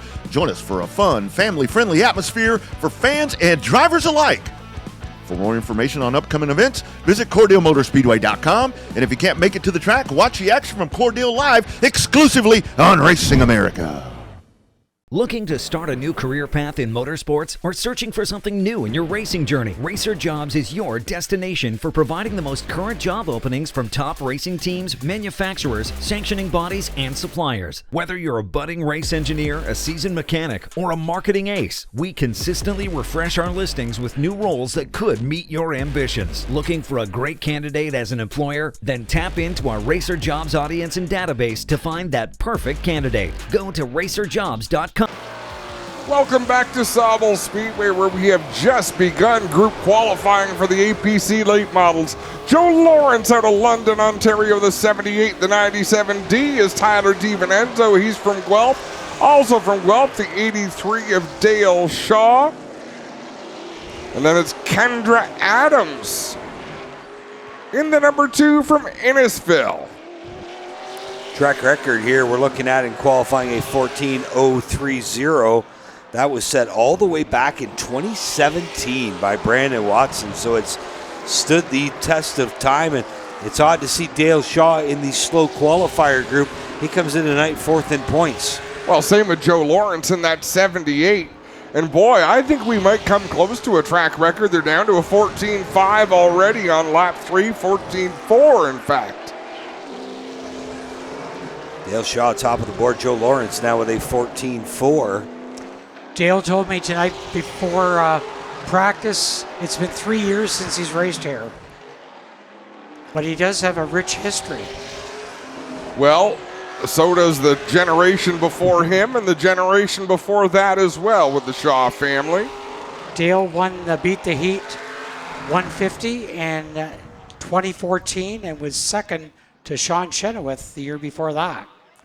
I like the fact that he's 31 years old and he talks about all these young guys wearing him out. Right? 14.369 the time to beat. Here comes group number 2. First on the track. From Drumbo, the 89C is Sean Chenoweth. Josh Stoddy in the 17. He is from Chesley. The 19 is Connor Pritico. Kilworth is the hometown for Pritico. And last but not least, from Hanover, it's Corey McAllister in the 71. Josh Stoddy won his first APC race here at Sauble Speedway. This has been a lot of them. Jake Sheridan won his first race here at Sauble. Matt Pritico won his first race at Sauble. Shea Gemmels won his first race. It's a place for first-time winners. Well, Matt Pritico owned Sauble Speedway back in the day. Yeah, he was good here. There's Connor Pritico. He's got a win this year. Last lap pass on Kyle Steckley to win at Delaware back Canada Day weekend. And there's Josh Stoddy, multiple championships here. And I had the chance to talk to Josh. He's the point leader. I said, have you led the points before, but never this late in the season? And I don't know if it was a pressure-filled or a pressure-free smile that he gave me. Well, last Saturday night won the Junior Handy Classic over at Sunset Speedway, so he certainly has had a strong 25 season so far. They picked up that big win opening day at Sunset Speedway. There's Sean Chenoweth. He came home second in a super late model race at Delaware last night. And Corey McAllister in the 71, having a good full season out here in the APC Tour. New fast time, it's Josh Stoddy with a 14.340. Dale Shaw still second. Sean Chenoweth jumps to third. Connor Pritico in fourth. So Sean Chenoweth, he has got a rich history at the beach as well. Last year with his Outlaw Super Late, beat out J.R. Fitzpatrick and Glenn Watson. And back in 2014, won the Beat the Heat 150. Now, I believe the memory came up on Facebook. It was 10 years ago. He went through the almost killed the flagman here as well. Here is group number 3 from Mount Bridges. The 52 is Jake Sheridan out of Guelph. The 72 is Junior Farley. Shea Gemmel drives the 3. He's out of Dorchester. And the 7 is from Owen Sound. It's Ty Cavallan. Let's keep a look at turn number 3. All of them slid up the track in turn 3 as though there was something on the racetrack, but they seem to be glued down now. There's Gemmel in the 3, third in points. He has 12 points out of championship contention. What a year Jake Sheridan is having. He has been amazing. 3 feature wins at Delaware Speedway in Friday night action, a win at Peterborough, and then a win in the super late model feature at Delaware last night. So it's been a good summer. 10th in the IWK 250 2 weeks ago. He said that was an experience he will never forget.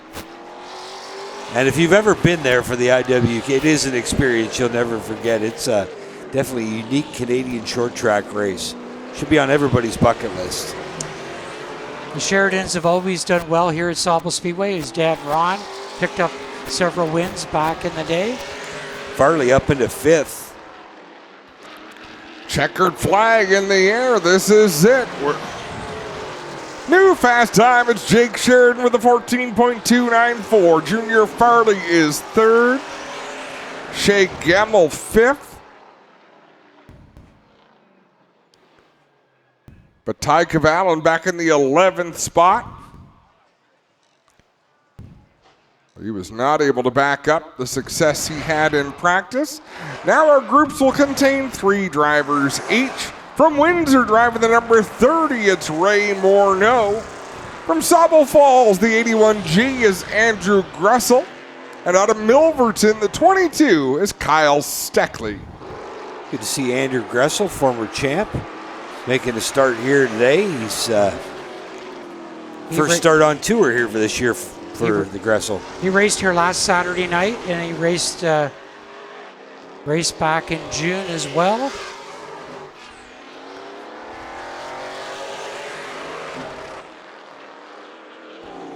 Morneau, quickest time of these 3 so far, but still not quite competitive. They will pick it up. Well, remember, it wasn't until the 5th lap that Jake Sheridan even cracked into the top 5, and he went all the way to the top in that 52 machine. Yeah, most of the guys turned that fastest lap on lap 5, so get those tires up to temperature. They're still 13th, 14th, and 15th right now.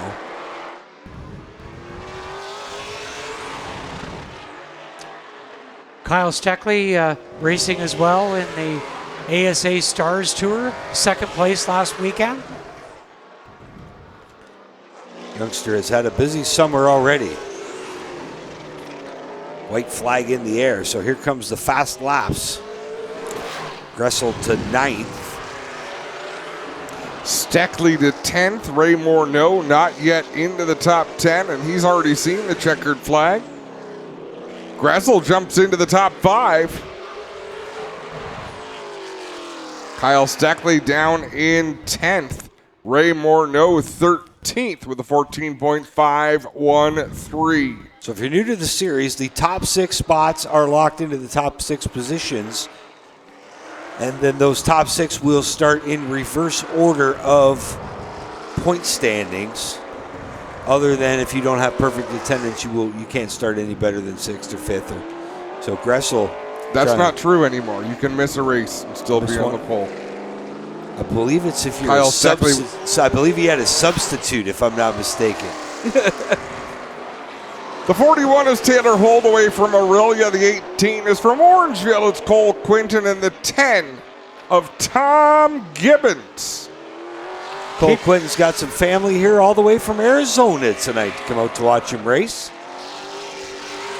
Cole's family grew up around Sauble Speedway as well.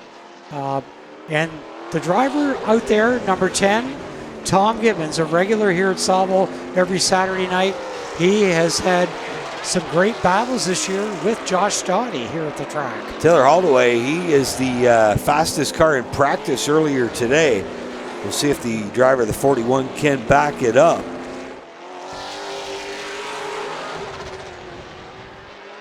Quinton comes in 10th in points. And so far, none of these 3 finding a whole lot of speed quite yet. And now we've got some movement. Cole Quinton up to P3 in that 18 machine.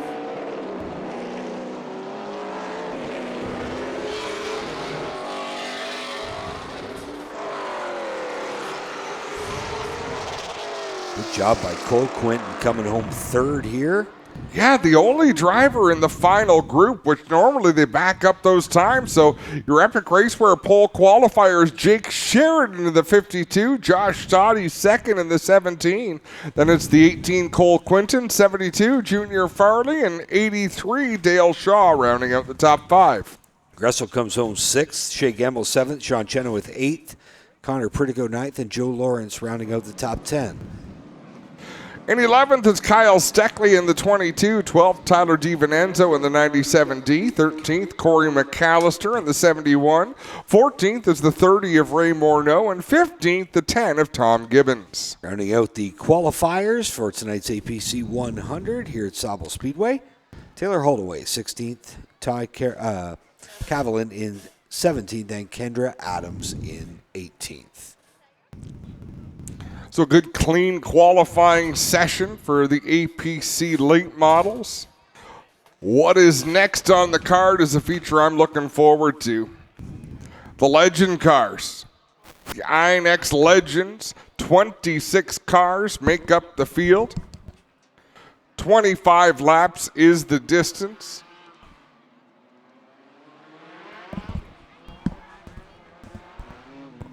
Here is how they're going to line up. On the pole, the number 21 is Mitch Wright. Mitch Wright joins us from Curtis. Alongside in the 66 out of Peterborough, it's Dawson Drimmie.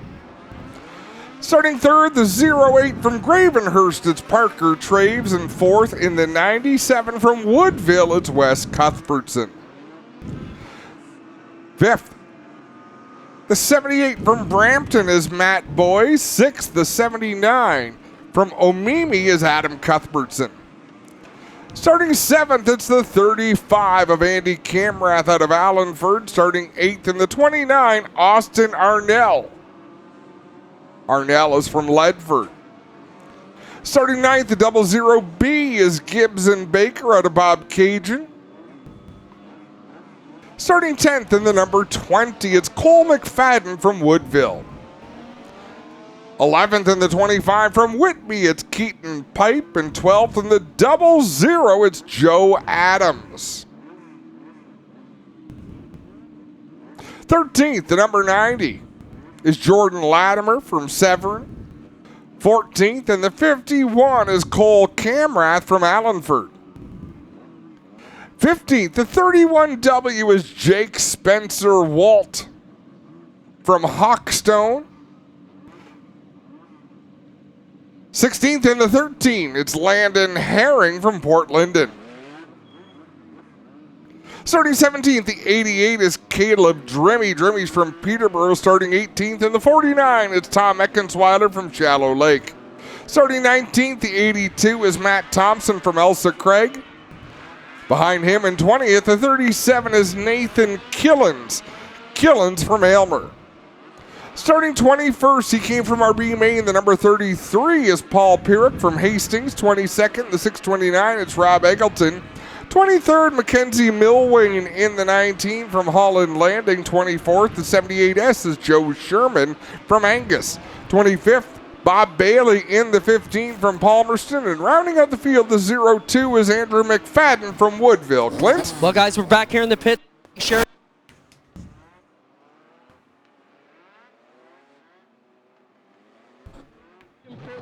How do you get into this 100-lapper tonight? Qualifying, we lost in practice.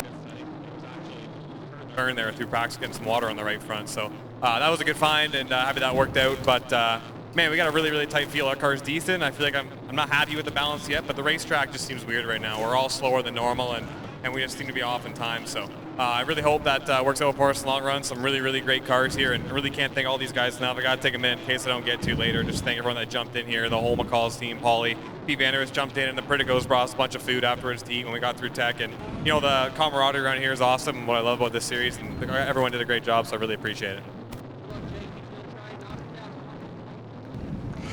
Jake Sheridan always with a level of intensity on him in that 52 machine, but he'll be geared up for 100 laps of action tonight in the Auto Parts Center 100, Jim. He got his very first win in the series here at Sauble Speedway. I believe 2019 is when it happened, and it was a great night. It took him a long time to get that first win. Once he got it, he has been a main force here in the series, especially this year. Great from the get-go this year. Yeah, having a great season. There's still enough time. There's 4 races left. Josh Stoddy is the points leader. There's a number of drivers. So Stoddy leads the points coming into this race, and he leads by 11 points over Jake Sheridan. But only 4 points separate second, third, and fourth. So it is a tight battle. Just a few points behind them are 5th and 6th. So lots of points talk still to come over the course of this season. But right now it's time for Legends cars. They're going to double up this field and get into formation. How about it? 26 cars will start this. We sent 10 cars home. Unbelievable. The best 26 cars left in the facility are on this racetrack right now. There's 10 drivers and teams back in the pit scratching their heads, putting their thoughts together on how they want to tackle tomorrow night. But for tonight, we've got 25 laps to go here at Sauble Speedway. And I understand it's 25 laps or a 30-minute timeline on this race. The last 2 years, this race did not complete. I know that was brought up at the drivers' meeting. The officials really want them to focus, try to keep things under green, but it's Sauble Speedway on August long weekend. Everybody wants a checkered flag this week. Coming off a 4 down the front, green is out. We're racing with the number 21, Mitch Wright. A driver that's been very hot all year long. Out front, Dawson Drimmie in second, Parker Traves in third. Good clean start right out in front, leading the way. Great side-by-side battle for the second spot. Great run down the back straightaway.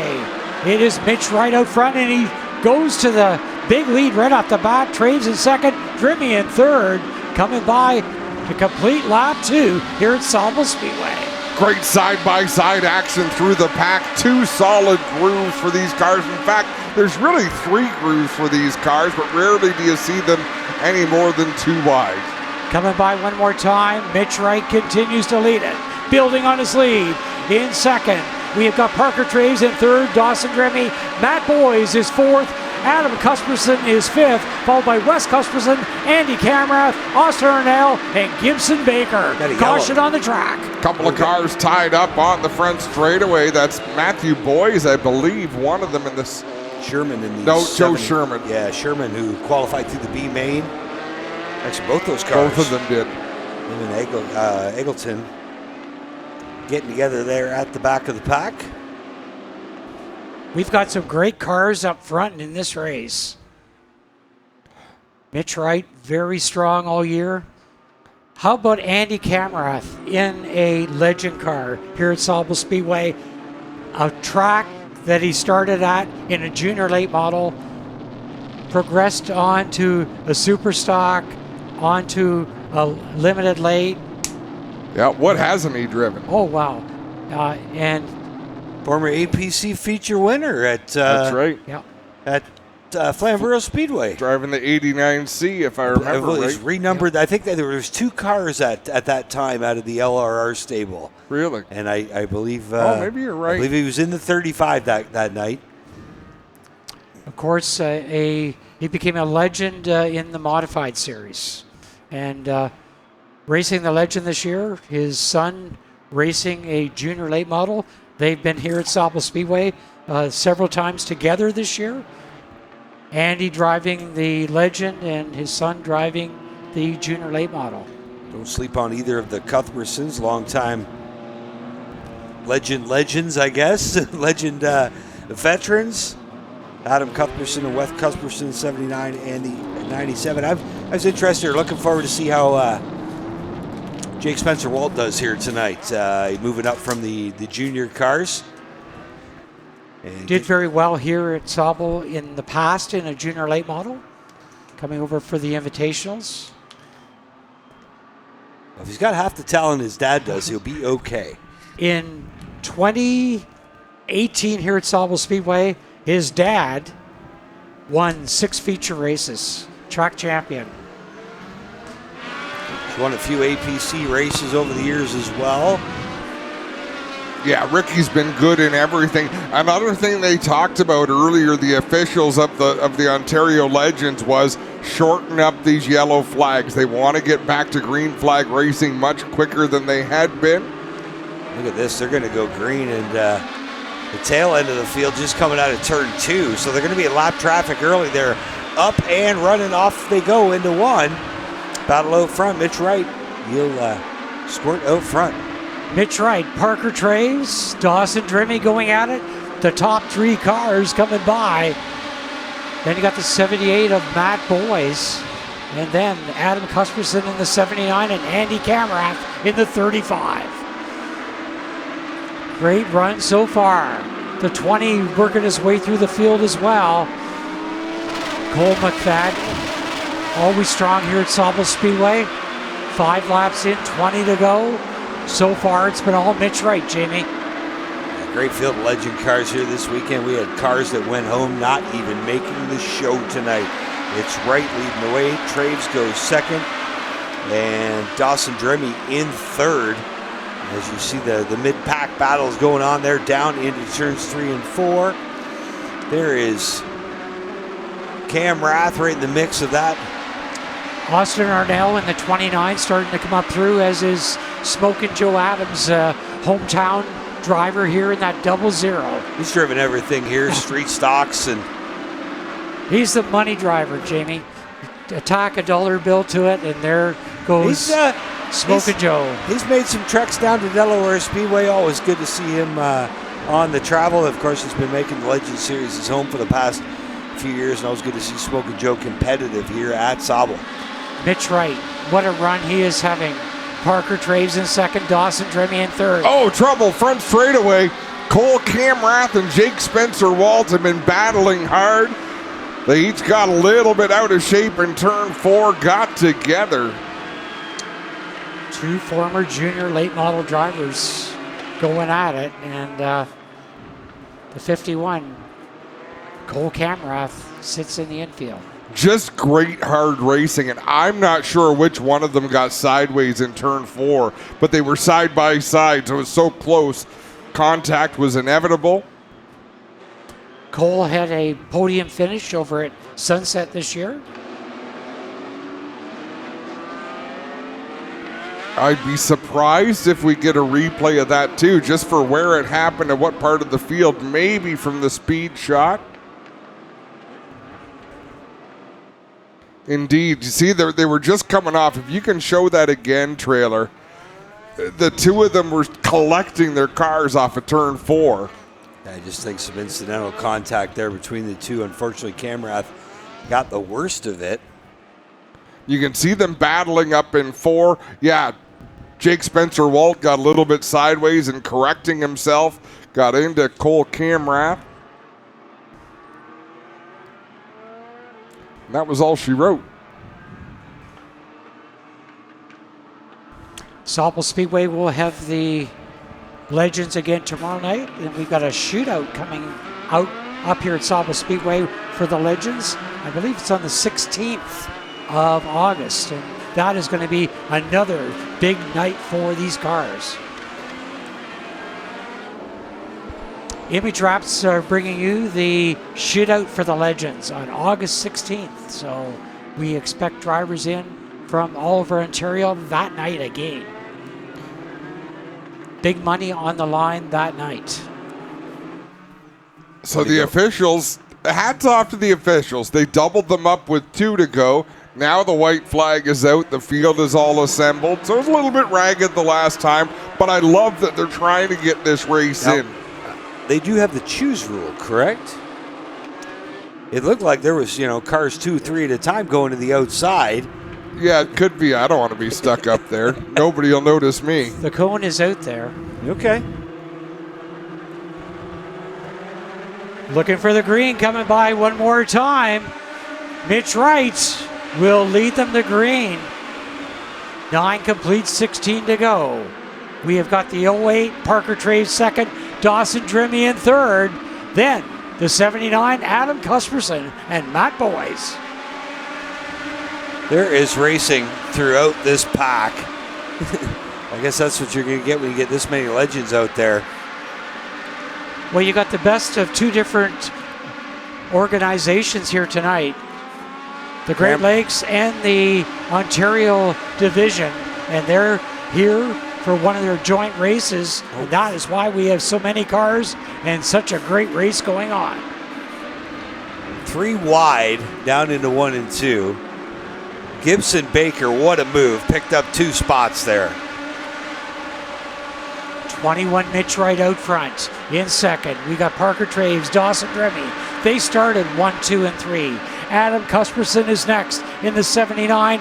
Matt Boys in 5th. Wes Cusperson in 6th. Then it's Andy Camrath, Gibson Baker, and Keaton Pipe. Keaton Pipe had a great time in time trials.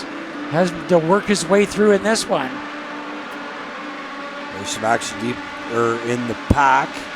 And you see the 51 of Camrath trying to make his way from the back after bringing out that last yellow flag. He just looks like he's got 4 spots so far.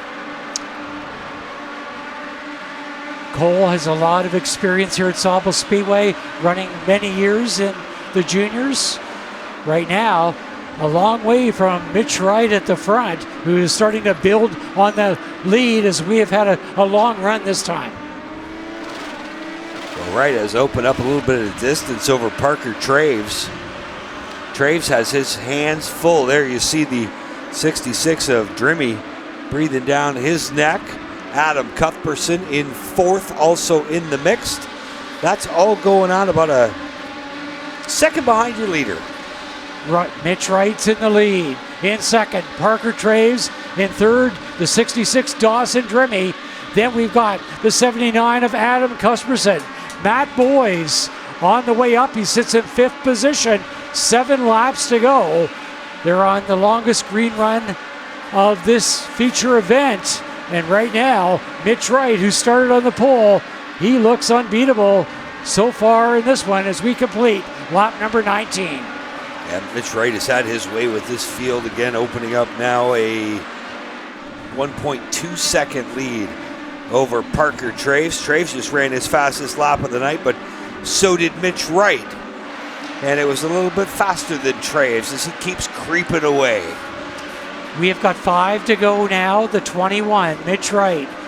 Out front, Parker Traves second, Dawson Drimmie in third.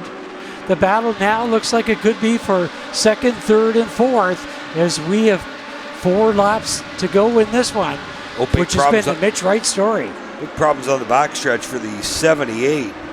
Sherman, not sure if he got into the fence off turn 2. If he didn't, it was awfully close. 4 laps to go. Now 3 as your leaders fire off their 1 and 2. Mitch Wright. Long run this time. Right in the lead.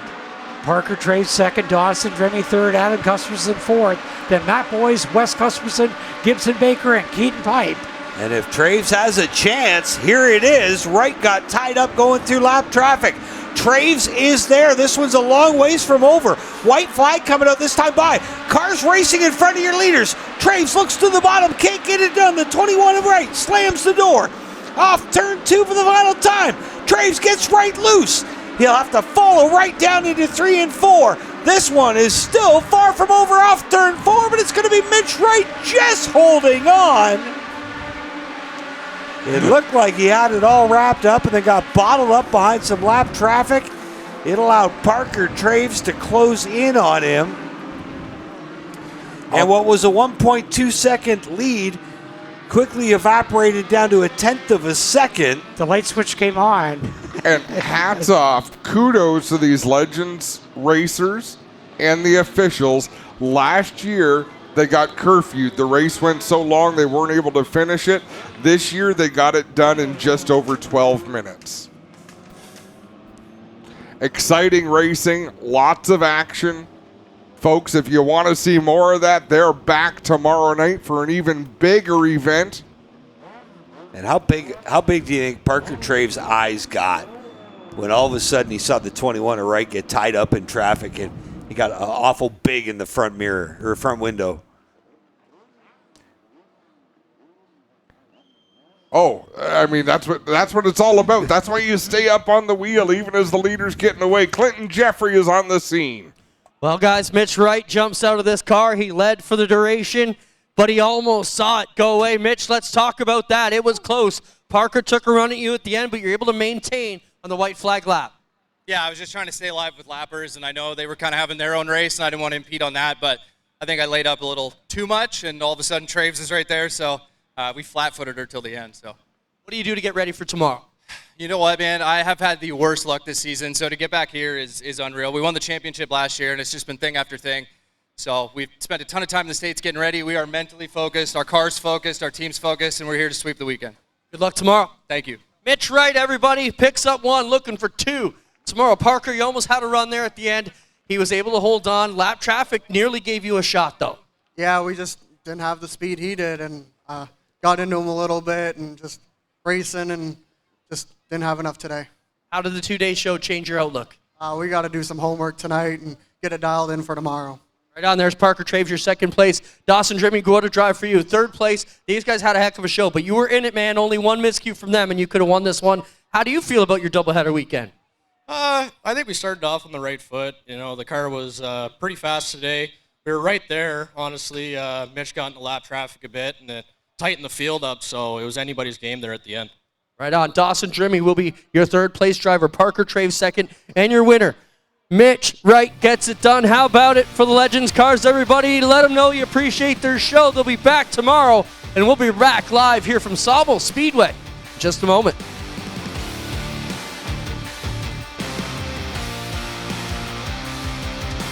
Looking to start a new career path in motorsports or searching for something new in your racing journey? Racer Jobs is your destination for providing the most current job openings from top racing teams, manufacturers, sanctioning bodies, and suppliers. Whether you're a budding race engineer, a seasoned mechanic, or a marketing ace, we consistently refresh our listings with new roles that could meet your ambitions. Looking for a great candidate as an employer? Then tap into our Racer Jobs audience and database to find that perfect candidate. Go to racerjobs.com today.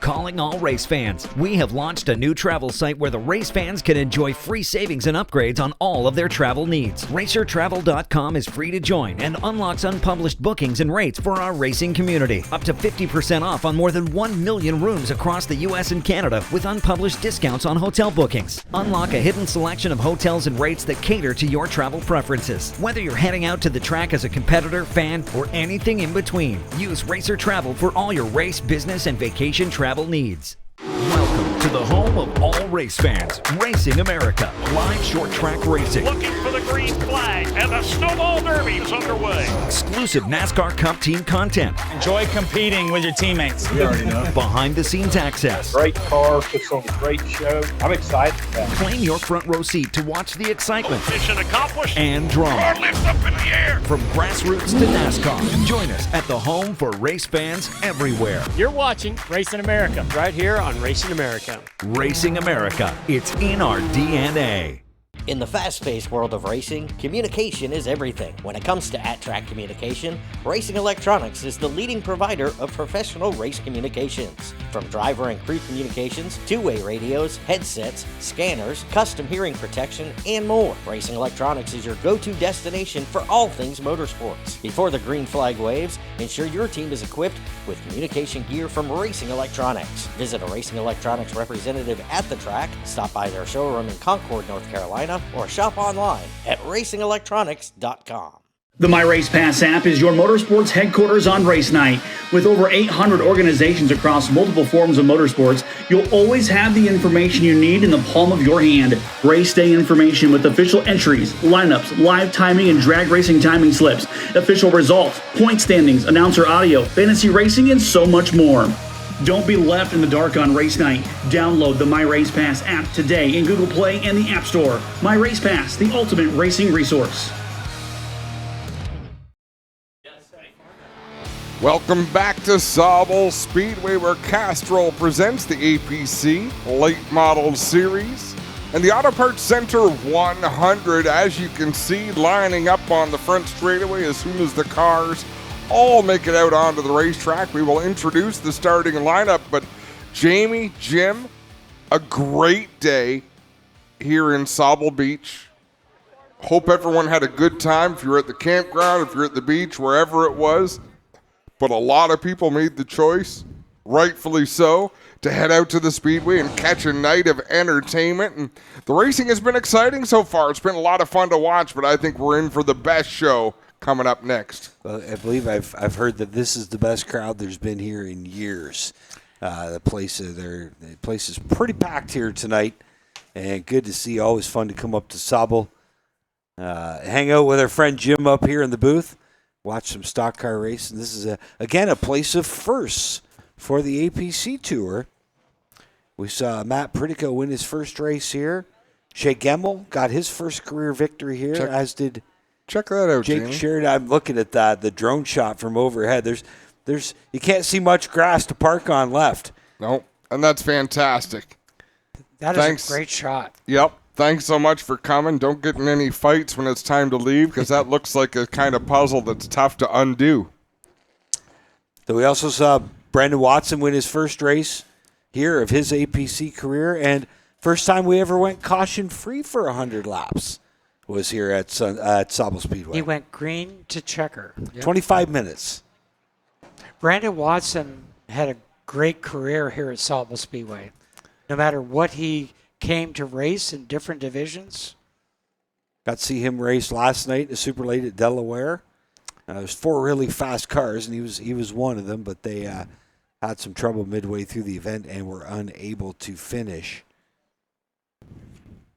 And how about Jake Sheridan last night? Right, a brand new car. I don't know if it was his first ever Super Late start, but he doesn't have many of them, that's for sure. And he was impressive in that 52 machine and kept it right on rolling here tonight with the Epic Pole Fast Qualifier Award. All right, that's all the cars lined up on the front straightaway. Let's introduce the starting grid. Rolling off from the outside of row number 9 in the 18th spot out of Innisfil, the Mobile 1 Connell's Construction Aurelia Metal Fabrication. Number 2 is Kendra Adams. On the inside of row number 9, driving the 7, he's a regular here at Sauble Speedway. From Owen Sound, it's Ty Cavalin. On the outside of the next row in the 41 machine, he's from Aurelia. In the AutoServe 1 Humberview parts machine, it's the 41 of Tyler Holdaway.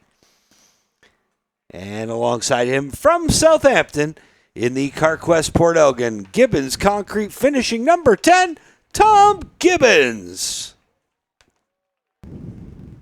Starting in the 14th spot on the outside of row number 7 from Windsor, the Leona EECF Gallagher Orange Rock Developments number 30, Ray Morneau. To his inside in the 71 out of Hanover, the NTN BCA Bearing Struck Energy Systems 2-Speed Motorsports number 71, Corey McAllister. On the outside of row 6 in the 97D from Guelph, the Hudco Electrical Supply, Adams Building Supply, Nav Canada, number 97T, Tyler DiVincenzo. And alongside him, he drives number 22, Pennzoil Auto Parts Center. Number 22, he's a 2-time APC champ from Milverton, Kyle Steckley. Now, race fans, your top 10 on the outside of row number 5 from London, the Elite Property Group, number 78, Joe Lawrence. To his inside from Kilworth, driving the number 19 Domus Developments, H&N Roofing, Southwest Property Care, Vienna Dental, Glencoe Auto Recycler sponsored entry, Connor Pritico. On the outside of row 4, he drives the London Recreational Racing Route 19 Tri-County Sandblasting Stewart's Equipment number 89C from Drumbo. It's Sean Chenoweth.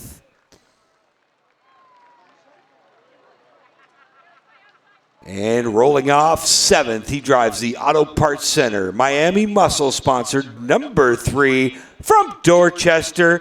Picked up his first ever APC feature win here a few years ago. It's Shay Gamble. To the outside of row number 3, your top 6 qualifiers. We're into the inversion now, and the Cuss W sponsored number 81 out of Sauble Falls, Andrew Gressel.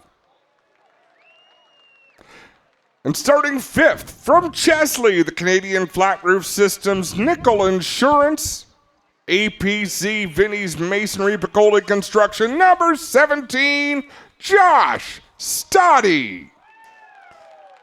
On the outside of row 4, one of our championship contenders picked up his first ever win here at Sauble. He drives the Pride Seed Raptor Filters Reynolds Trucking number 52. It's Jake Sheridan. And on the inside of Sheridan, former series champion, he drives the Wellington Systems Incorporated. Shaw Motorsports number 83 from Guelph, Dale Shaw. Now, race fans, your front row starting on the outside of row number 1. P2 from Guelph, the Burn Apparel, Onyx Hose and Tube, Epic Racewear, RMP Metalworks number 72, Junior Farley. And on the pole from Orangeville, driving the number 18, Spira Fire Protection, just foam it, spray insulation, stage it with style, sponsored Chevrolet, Cole Quinton. Ladies and gentlemen, that is your starting lineup for tonight's Auto Parts Center's 100. We're going to take a quick break here from Sauble Speedway. When we come back, it'll be time for the most famous words in motorsport. 5-star bodies, the most advanced bodies on the market, aerodynamically engineered, manufactured from the highest grade and lightest weight materials, tested tough for optimum performance, the highest quality and most durable products you'll find anywhere. Our products help racers around the world reach victory lane. Winning never looked so good. Faster, lighter, stronger, better. 5-star.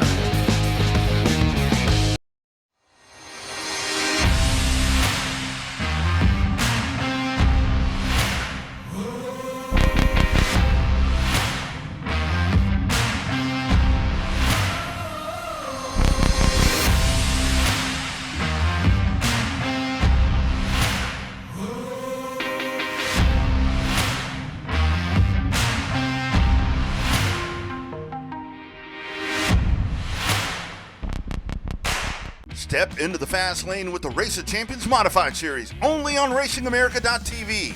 The best drivers, the wildest races, and non-stop action are here, bringing the heat to short tracks all through New York and the Northeast.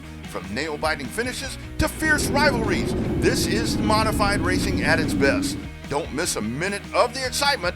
Watch the Race of Champions family of series all year long, only on Racing America.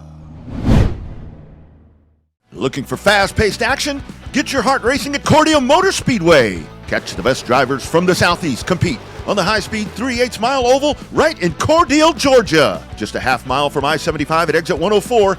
Join us for a fun, family-friendly atmosphere for fans and drivers alike. For more information on upcoming events, visit CordeoMotorspeedway.com. And if you can't make it to the track, watch the action from Cordele live exclusively on Racing America.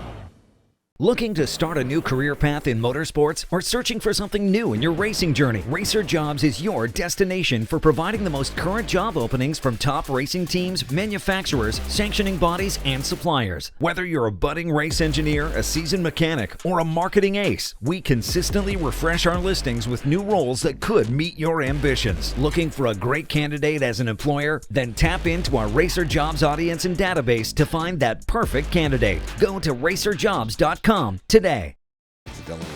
Welcome back to Sauble Speedway, where it is just about time to get things rolling. Clinton Jeffrey is down trackside. He is the man that makes these things happen. Well, guys, I've got Bob Rosen down here from Dayco. Bob, the racing's been amazing this summer. We've caught you at a few events. You enjoying it so far? It's been the best summer yet. The drivers are doing what they're supposed to do. They're putting on a great show for everybody, and just glad to be here and be part of it. Well, all you guys at the beach and ladies here, make some noise if you're ready to see these APC late models. We need to hear you crank it up. All right, Bob, you got an important job here. Let's fire these late models. Let's say it. Drivers, start your engines. I'm not sure if a lot of people know Bob's last name. Dayco Bob. Dayco Bob. I thought Bob was his last name. Right? He's been around for a couple of minutes. It's like, who knew Bill Broderick's real name? The hat guy. Yep. He's just the hat guy. So we're going to be back up here, Jim. 100 not tonight. I think they reduced this from 150 to 100, if I'm not mistaken. We could. I mean, the officials are right next door. We could ask. The program says 100. The schedule says 150.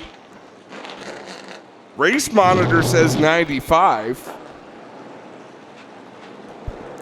When you see the checkered fly, it's over. How about that? Yep. Well, I know how much you like math. You're going to be waiting for the halfway signal. It's either going to come at lap 75 or lap 50. Or if we're only going 95, now I don't know, do we throw it on the backstretch? You've added a new degree of complication. It was already over my head. Beautiful night to be sitting outside taking in a stock car race here at Sauble Speedway. For those of you watching on Racing America, just pull out your Googler. Find it on a map. We're way up here. Yeah, about 20 degrees. Still outside, I believe. That's like 72 in freedom units. I want to start to incorporate that word into my everyday life. I was talking to a counterpart of mine in Newfoundland. We'll get back to this story, but race fans, grab your hat, grab your program, grab whatever's nearby, get up on your feet and give these drivers a wave. They will be waving back when they come by. Okay, now I'm intrigued, Adam. You got to finish your story. I had a question to ask of my counterpart in Newfoundland, and he didn't know it off the top of my head. Let me look into my Googler and see what I can find. Like, that is the why? Why have I never heard this before? So it's one of my favorite lines when somebody asks you a stupid question that you could look it up online. I wish there was something we could use to find the answer to that, right? If only. We may never know. How about Cole Quinton? They've had shirts available in the merch tent. They've got shirts available down at the trailer to promote sick kids. But before we do that, they're doubling up the field. Let's look at our ones to watch. You can't overlook the points leader in our Stewart's one to watch. Josh Stoddy knows his way around here. Always a front runner. But our other Stewart's one to watch is a little bit different. He was fastest in practice this afternoon. Not Tom Gibbons in the 10, but he's pretty good as well. The car beside him, Taylor Holdaway in the 41. Fastest car in the facility this afternoon. That caught me by surprise, Jamie. Did it take you by surprise? I think, it wasn't it wasn't a surprise to see Taylor up there, but then to not back it up in qualifying, that's even a bigger shock. So we're going to get a show because I think the 41 can make his way through the field here.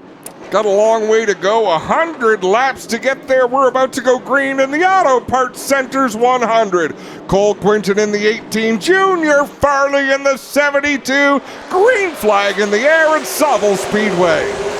They'll work into 1 and 2 for the first time. It's Farley on the high side, the 18 of Quinton on the bottom, and Farley will roll the outside.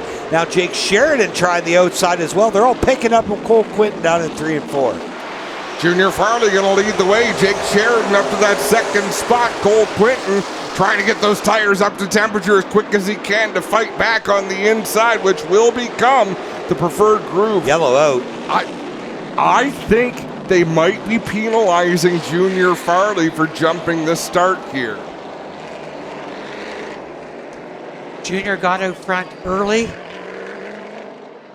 Junior used to race here at Sauble Speedway on a regular basis, and we're going to have a look at this two-speed motorsports replay coming to the green flag, and Farley was out front at all times. And they've got to give the leader the opportunity to fire first.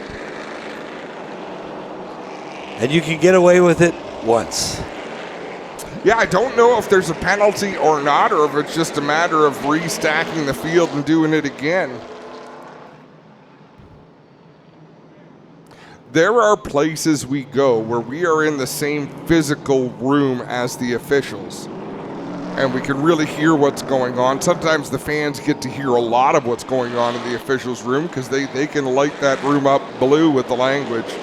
But here we are in separate rooms. We've got to try to strain our ears to see what race director Trevor Handley is saying. Pace trucks off field under the control of Ontario's fastest ginger, Cole Quinton in the 18. Those 2 laps, though, might have been just what Cole Quinton needed to get some temperature into those American race tires. And Farley had to check the outside row up there. He was going to jump Quinton again. He didn't want to do it a second time. There's still door handle to door handle down the backstretch.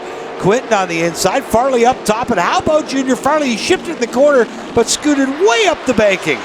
Junior Farley splits his time these days, running a late model on the APC series and a super modified down at Oswego Speedway.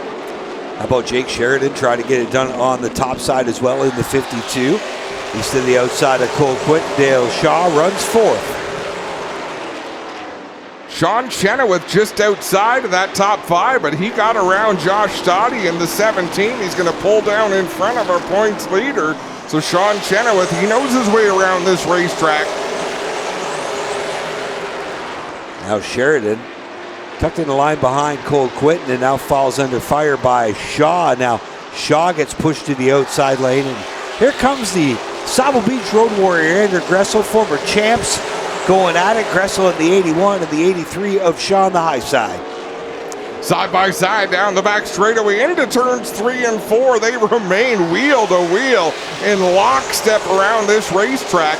Sean Chenoweth closing in from behind, so whoever gets the advantage is probably going to pull Sean Chenoweth up a spot as well. Also going to be interesting to see the race strategy from 3 or 4 spots behind that. Your point leader, Josh Stoddy, prime time out of Chelsea, Ontario. Point leader coming in today and probably keeping tracks on where everybody else is chasing him is. But right now, Sheridan, who's also in the thick of the championship, he's looking to pick up a pile of points here if they were to finish, or if they were to get scored the way they're running now. You know who else I want to give an honorable mention to is Kendra Adams, driver of the Mobile 1 number 2.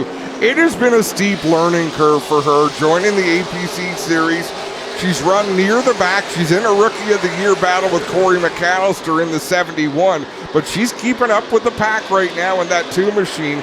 Steep learning curve, but she's been up to the challenge. There's Kendra Adams in the Mobile 1 number 2. Of course, she's the girlfriend of Jake Sheridan, getting her feet wet here in 2025, running the full tour, and definitely not looking out of place, that's for sure. Tom Gibbons to the inside of Corey McAllister in 3 and 4. Sean Chenoweth in the 89C to the inside of Dale Shaw in the 83. That's a battle for the 5th spot. Shaw was battling with the 81 of Gressel, who moseyed on by. There you see some split screen action. A little over 10 laps in the book, says Ray Morneau and Corey McAllister going at it top left. Bottom right, you see that battle between the 83 of Shaw and the 89 of Chenoweth. They've been side by side for quite a while. Shea Gemmel trying to figure out who to follow.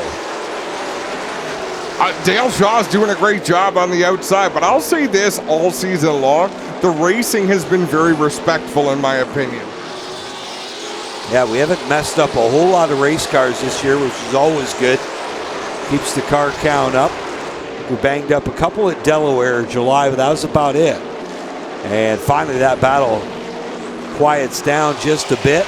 Shaw able to get it done on the outside. Chenoweth falls back into 6th. Talk about Delaware Speedway. The action at the end of that one was between the 22 of Kyle Steckley and the 19 of Connor Pritico. They're doing battle right now a little bit deeper in the field than we're used to seeing them. But Kyle Steckley just got around Connor Pritico. Now he sets his sights on the 78 of Joe Lawrence. There's Connor Pritico in that Dumas development machine. Winner at Delaware, July Canada Day weekend.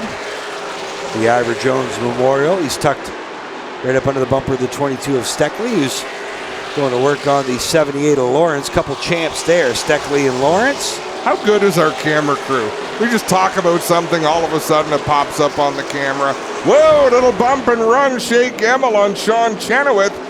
Now Josh Stoddy takes them deep into the corner. Chenoweth up the track off the front bumper of Shea Gemmel. He has no idea that Gemmel was helped into the corner by Stoddy, but he is going to pay back Shea Gemmel as they come off of turn number 2. He's got him sideways halfway down the straightaway. Well, they're not done. Chenoweth's going to get the nose. Oh, he just turned Gemmel. Just flat out turned him. He had a message to deliver. Now, as I say, Mike Schmidt, who's the spotter, Shea Gemmel did get into the 89C of Sean Chenoweth, but he had the next time he had some help from Josh Stoddy. So a couple of strong-willed individuals. giving some sign language back and forth. And here we'll see. Push, push, push. Around he goes. I would love to see the back up 2 laps from there, where it all started. So if you back up 2 laps, you're going to see Gemmel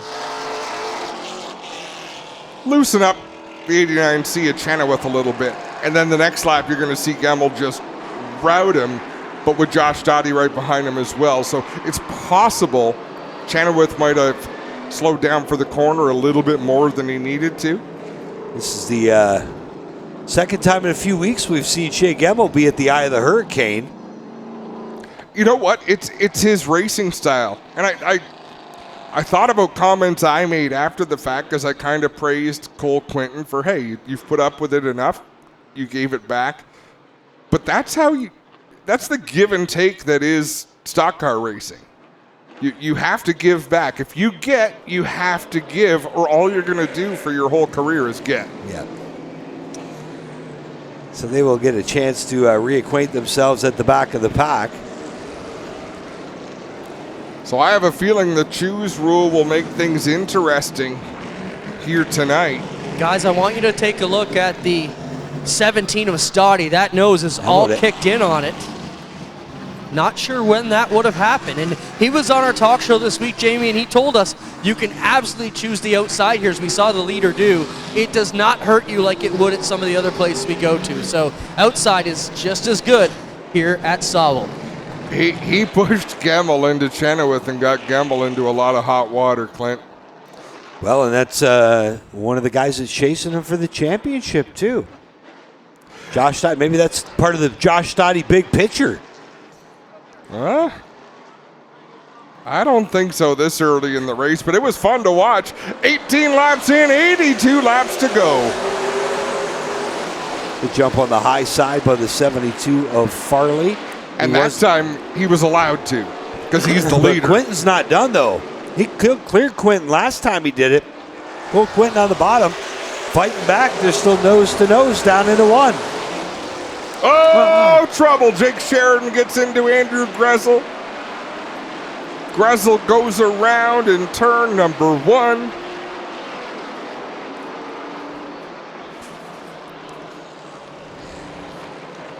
And Gressel sits pointed the wrong direction.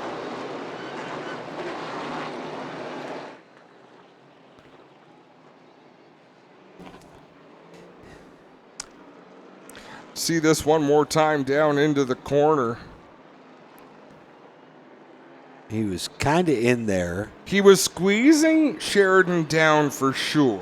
And then Sheridan, the problem is he hit the rumble strips at the bottom. And that put the car all out of sorts, and contact continued from there. Russell, the 2016 champion. That was a heck of a season for him. I believe, including the Super Lady, ran 9 times that year and ran 13 times that year and won 9 of them. Yeah, he was amazing in 2016. Started right out of the gate. Tom Gibbons in the 10 just headed down pit road.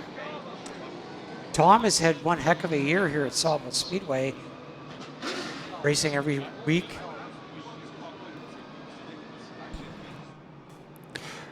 Trailer, if we could have one more look at that replay in turn 1.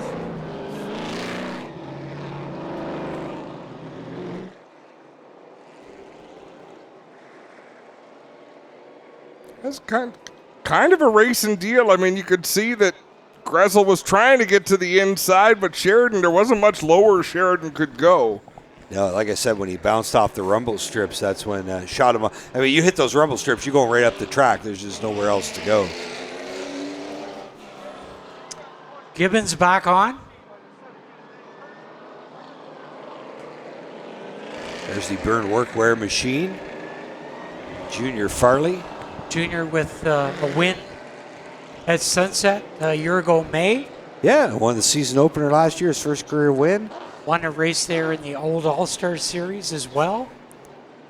I think he's the only driver to do that. Even the list of drivers that competed in both would be short. Yeah, fair enough. Tim Ellis, I would say, would be one. No, Jake Shaw. I don't never know. I ran think Jake Shaw was APC. done before the APC series started. Yeah, I guess Dale pretty well took over in 2015. Now, Stompin' Tom ran at least one APC race, if I'm not mistaken. Dwayne Baker. Baker, yeah. I think Farley be the only one that. Well, now Dwayne Baker, I believe he did pick up an APC win at Sunset. He won the very first race. Scott Lyons. Dwayne Baker won the very first race in 2015. I don't think Scott raced APC. Yeah, no, you're right about Dwayne Baker. Dwayne Baker ran a limited in that race. Scott ran the Lockwood number 15, and I'm not sure if it was an APC race or was in a Grisdale Triple Crown race at Flamborough. We'll have to dig that one up before next race. Getting all set to go. 82 laps left to go, 18 down. Farley, your control car in the 72.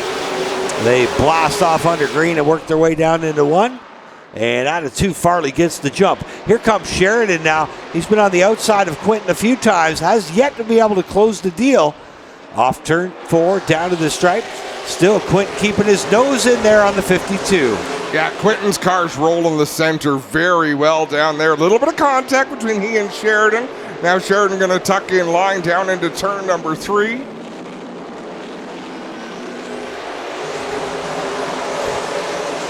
Dale Shaw in the 4th spot, then Joe Lawrence working that outside groove against Josh Stoddy and Dale Shaw.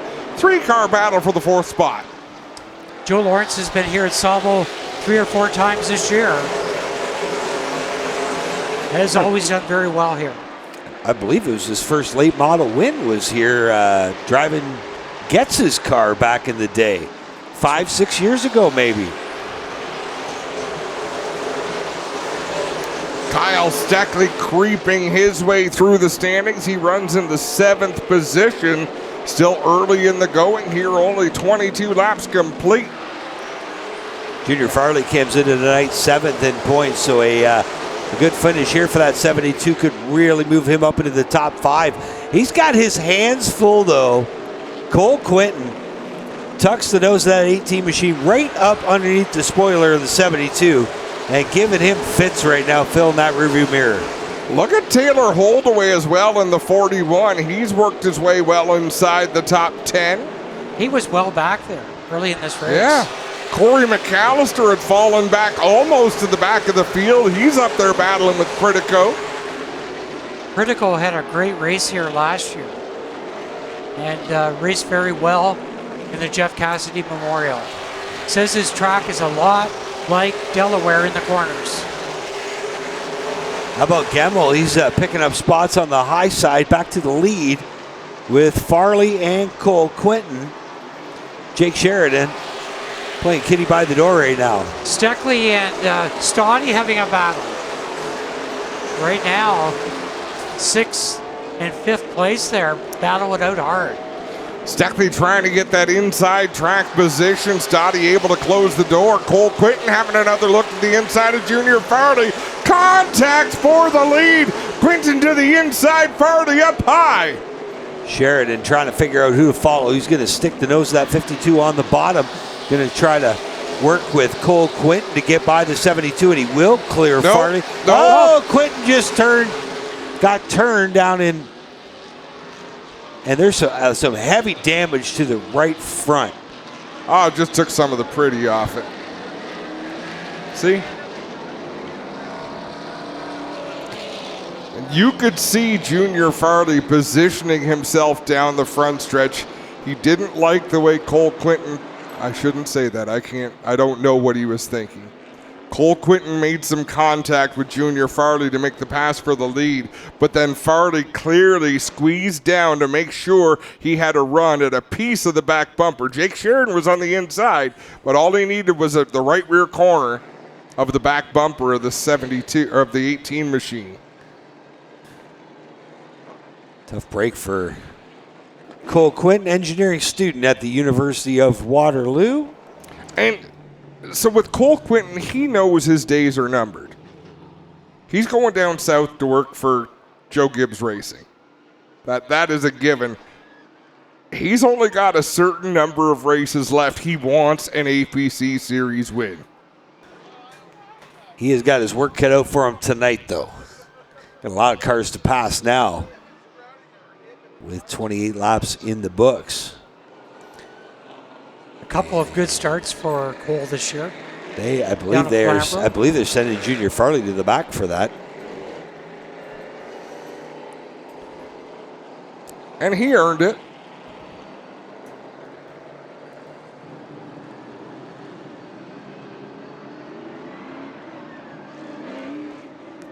Jake Sheridan, Dale Shaw, Josh Stoddy, Kyle Steckley, Joe Lawrence, your new top 5. We are only 28 laps in to this 100-lap Auto Parts Centers 100. Sheridan comes in tonight 11 points behind Stoddy. In the championship standings, Gemmel in 3rd, 12 points behind Stoddy. Dale Shaw is 13 points back, and Kyle Steckley is... Check that. Dale Shaw is 9 points back. Have a look at the screen there, my friend. Oh, there we go. Sheridan's 11 back. Gemmel 12 back. Shaw 13 back. And Steckley 15 back. Connor Pertico maybe still with an outside chance at the championship. It's not the amount of points back he is, though. It's the amount of guys he's got to jump to get there. Cars coming back out from the pits. I believe that's Sean Chenoweth first in line to come back out. Imagine we'll see the Cole Quinton machine come back out as well.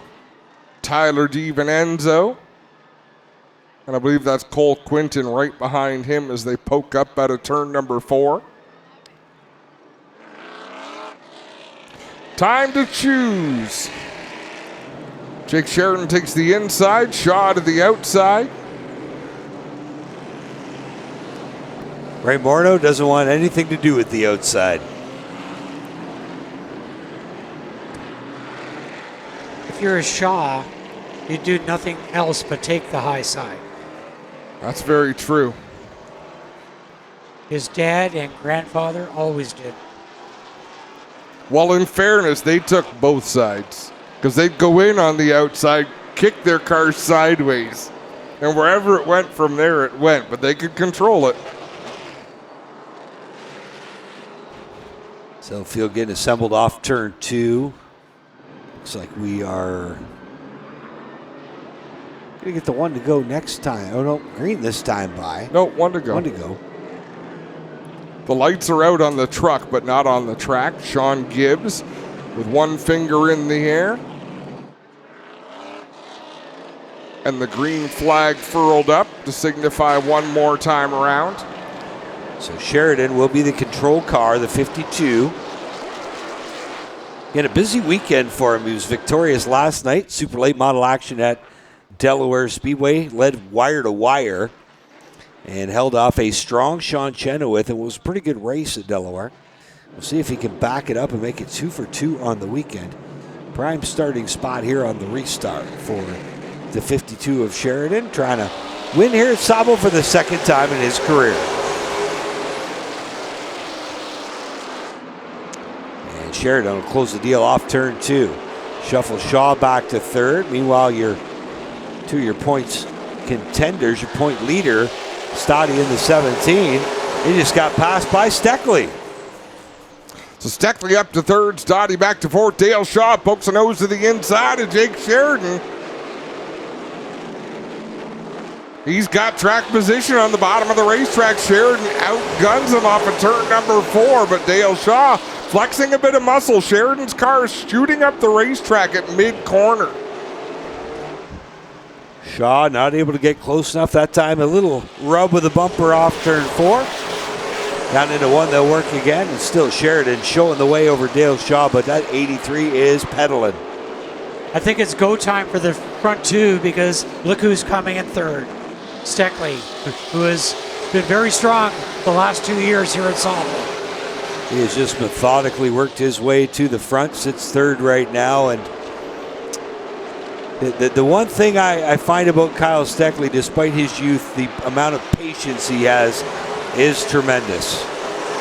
He knows when it matters. He knows when it's time to really push. He knows when it's time to ride. Josh Stotty putting the pressure on that 22. I think there's a lot of pressure in those top 4 right now.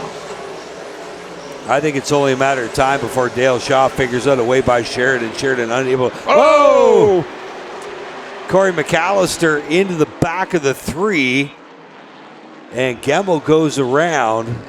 Kendra Adams, Tom Gibbons, and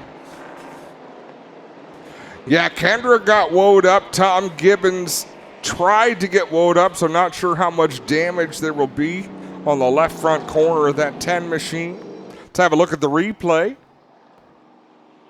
Well, that might have been Corey McAllister that got him.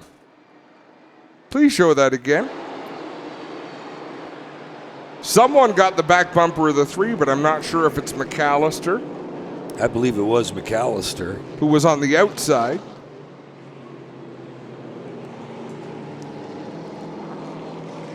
Or the car on the inside. Morneau down low.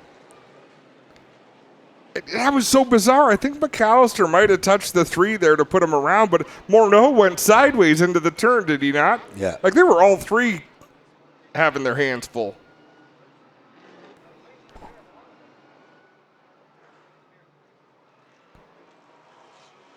And it could have been Corey McAllister was determined to get to the back bumper of the 3, and for whatever reason.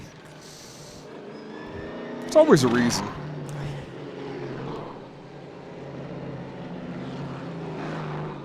And they're often not for us to know. Sometimes we see. Sometimes you can figure it out.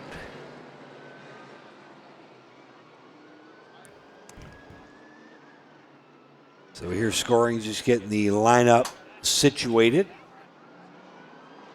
33 laps in, 67 laps to go. They want the 89 up behind the 81, but everybody's still on the lead lap in this one? everybody, all 18 still on the lead lap.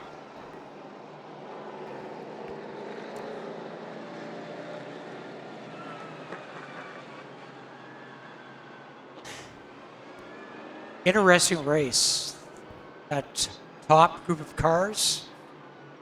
Well, you know, we looked at Kyle Steckley, who was deep in the top 10. He really didn't make a lot of passes so far, but they keep having issues ahead of him, and he keeps avoiding it. That's one of the keys to success here at Sauble Speedway. You need to have speed, but you also need to avoid the mishaps.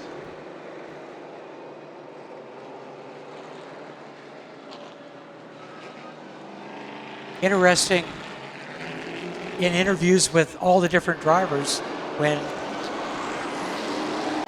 the host asks the driver which track are they looking most forward to coming to, Sauble almost always comes up in the conversation. You know, we were talking to some of the folks with the Legend Series because they've had some troubles here with a lot of yellows. They also have a ton of cars. Sauble is the most comfortable racetrack I ever raced on. Of all the tracks you can go to, Flamborough is skinny and the wall is treacherous. Delaware is super fast. There's walls on both sides of the straightaways. Cayuga was super fast. Sunset and Sauble, Peterborough was sketchy. Those walls come up at you in a hurry. You haven't even got to Varney yet. The old Sunset, Varney was a different animal. The old Sunset and Sauble were the most comfortable places to drive. You just slow down into the turns, make the car turn, speed up out of the turns, and you go. But there wasn't a lot of trickery. It's just old school, no inside walls to speak of. So everyone's comfortable when you come to a place like this. And when you put a whole field of race car drivers who are all comfortable, they're all comfortable to push their limits just a little bit farther than they maybe want to, and you wind up with yellows like this. That was a long way to go to get to that. Good explanation. I do what I can. There you see the 52, the Pride Seeds Raptor Filters entry, Jake Sheridan. His brother Nick racing down in the States tonight. Had a top 3 run at Ashwegan last night in a crate engine sprint car down there on the dirt. down to Ontario tonight. So he has had a busy weekend as well. He was at Delaware last. No, I guess Nick wasn't at Delaware last. I thought I saw him. He raced last That's night. right. He was at Oswego last night. My weekend's confused. I get everything confused. Little bit of track work being done down in turns 1 and 2. That is a trouble corner for a lot of drivers. There is, Dave Middleton does a great job of explaining this. There is a patch of asphalt in that corner. It's a rough ride. You really notice it on the junior late model cars, and there is a bit of a bump coming out of turn 2.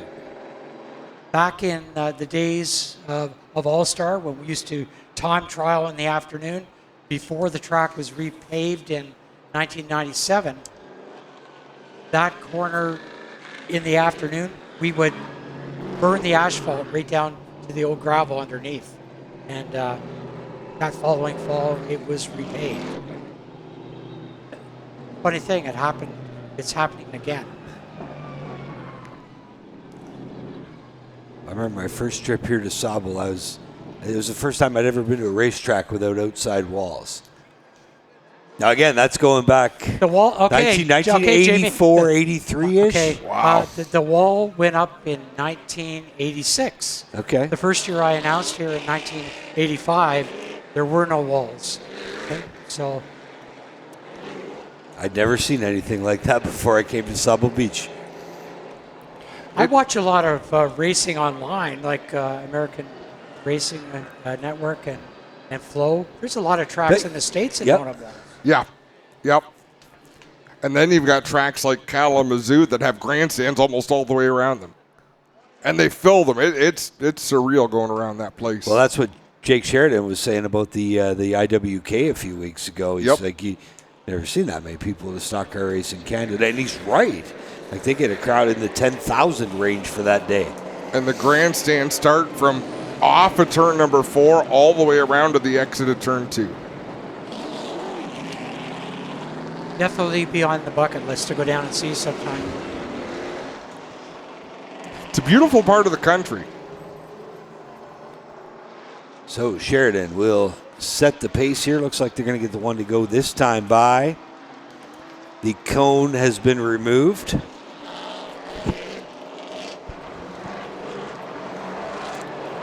Jake Sheridan going to lead us to the green on the inside. Dale Shaw up on the high side in that 83. Joe Lawrence just inching his way towards the front. He's up into the second row now in that 78.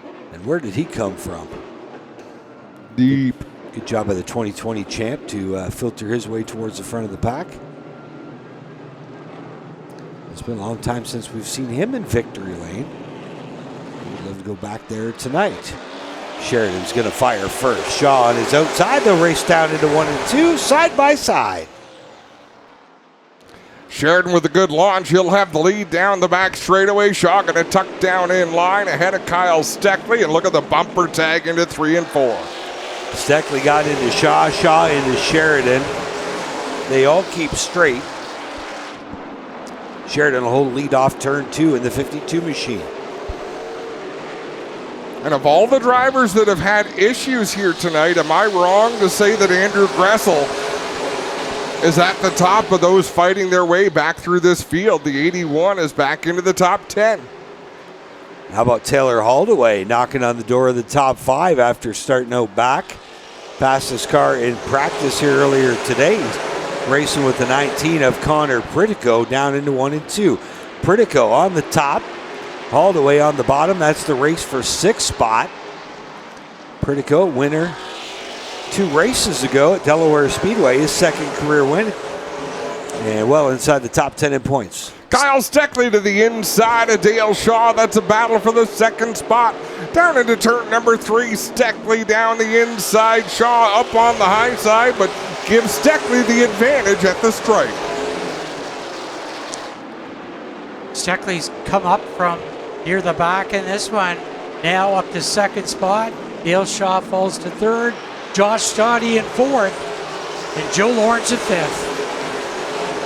I wonder how much savings going on here. Still not even to the halfway point. We have seen Sheridan abuse tires and get caught late without much left, but most of the time that happened, it was a few years ago, and he's a wiser driver now for sure. He definitely is, but out there in front, having his way with things right now. Andrew Gressel battling it out with Holloway in the 41. Now on the inside. Joe Lawrence dropping back a bit since that last restart. Yeah, he certainly is. Right behind him is the battle for 6th that we're talking about. Taylor Holdaway has the spot. Andrew Gressel trying to get it. Gressel on the bottom, Holdaway up top. They'll race down into 3 and 4, 58 laps to go, 57 this time by, the 81 got in front of Holdaway, some contact. 81 was 45 degrees sideways and saved it, and off they go. But I don't think Holdaway's done here. As he looks to the inside into 3 and 4. Gressel closes the door. Holdaway keeps the nose there. They're able to battle on. A couple of grizzled veterans out there. Jake Sheridan having a great race. Well, he's got company. In. The 22's reeling him in, Jim. Steckley's now come to within a couple car lengths into turn 3. Steckley over the last couple of years has had great runs here at Sauble, including a big one battle with Fitzpatrick a couple of years ago. Great shot by Abby, our drone operator. Steckley putting the heat on the 52. And you see Jake still having some problems coming off. That car just gets a little bit of a wiggle when he gets under throttle, and it's going to cost him here. Steckley with the run, side by side. He's even now, he's leaving. Kyle Steckley, your new leader at lap 48, excuse me. And that's one thing you didn't want to see happen if you're anybody. Yeah, he just gets out there and he puts it in autopilot. Little further back, Shea Gemmel making contact with Junior Farley. That's a battle for the 10th spot coming off of turn number 2. As you see your leader now working through 1 and 2, Kyle Steckley. Yeah, Kyle Steckley's your McCall Racing Midway leader. He's already opened up about a half a second on Sheridan, or 0.3 of a second, excuse me. 5 car lengths now over the 52. A lot of racing still to go. Almost 50 laps remain to these cars. The characteristics of these cars will change a little bit over the course of those 50 laps. Dale Shaw explained this to me a few weeks ago. He said these tires, the way they work, there's not a lot of fall off. So you can almost run qualifying laps every single lap. Yeah, I've heard more and more people mention that. This could be the best battle on the Speedway. It's the race for 3rd down in 3 and 4. Dale's been very consistent this year in each and every race he's been in. It's been a better tour in 2025 with Dale Shaw on it for sure. Glad to see him back running full time. There you see him holding off the Canadian Flat Roof Systems entry. Point leader, Josh Primetime Stoddy. But Stoddy's getting racy for that 3rd spot. If we stay under green flag conditions, we're probably only about 10 laps away from lap traffic for race leader Kyle Steckley. I understand the transponder is not working in the number 10 Tom Gibbons car. I believe it was damaged in the last wreck.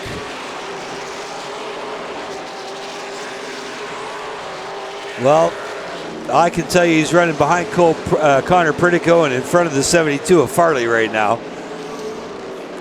So it looks like Tom Gibbons should be showing up 10th right now. Don't make that 11th. Oh, now it seems like it's working again. Well, they might be manually plunking him in there every lap. And Josh Stoddy Pressuring the 83 of Dale Shaw. It's a battle for the third spot. Down the back straightaway they go. Stoddy falls back about a car length, drives it in deeper. He's really getting through the center of the corner. Stoddy has been staring at that TV panel of the 83 for quite some time, and you can see the right rear brakes on Shaw's car are cherry red. Usually you see it's the front rotors that are glowing, but Dale Shaw's got the back rotors glowing. Yeah, both sides.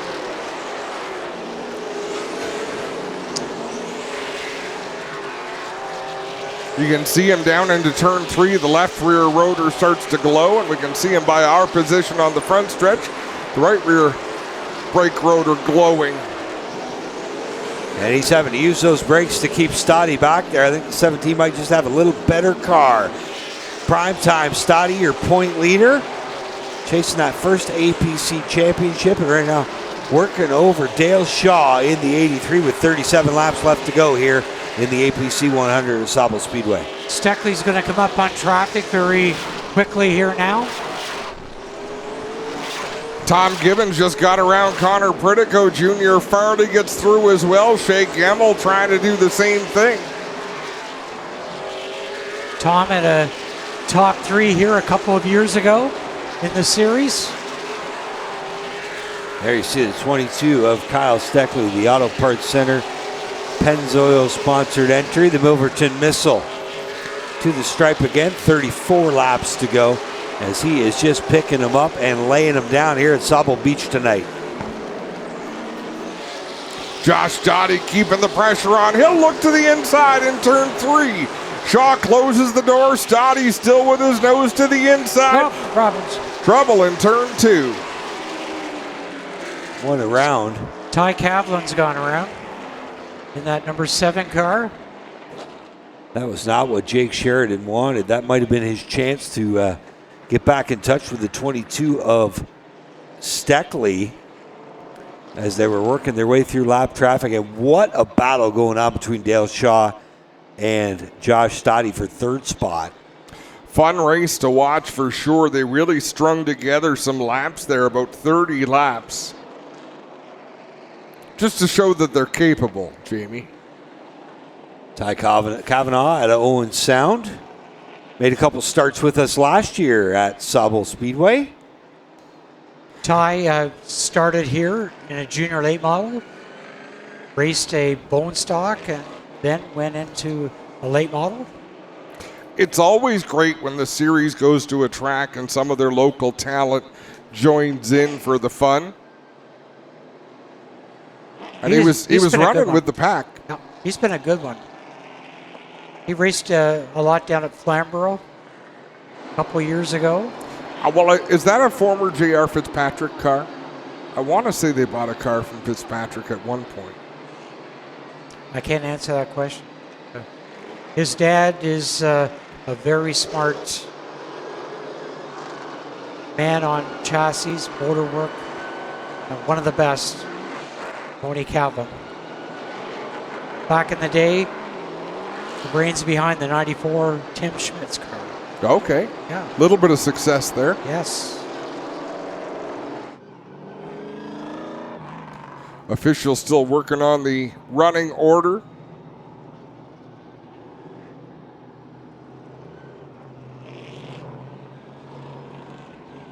So far, it's been a great race. A lot of battles on the track.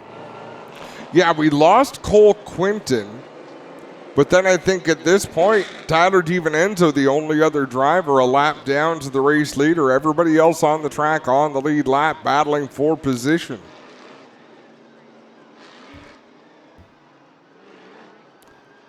Kyle Steckley very quietly worked his way up to the front. Had a battle to get by 52 Jake Sheridan, but once he did, started to pull away. One of the best battles on the track's been between Dale Shaw and Josh Stoddy. But driver to watch here, Andrew Gressel, who was involved in an early caution, had to go to the back, and now all of a sudden finds himself up in 6th position. He knows how to get it done here for sure. Behind the wheel of that Cuss W number 81. Not quite ready for the choose cone yet. Once you see the official at the start-finish line stopping, look, when he's not lighting up anymore, that means he took the cone onto the track. How do they choose the guy that does that job? A short straw. Whoever has the least seniority on the team has to be the choose cone. I don't know. They give him a helmet.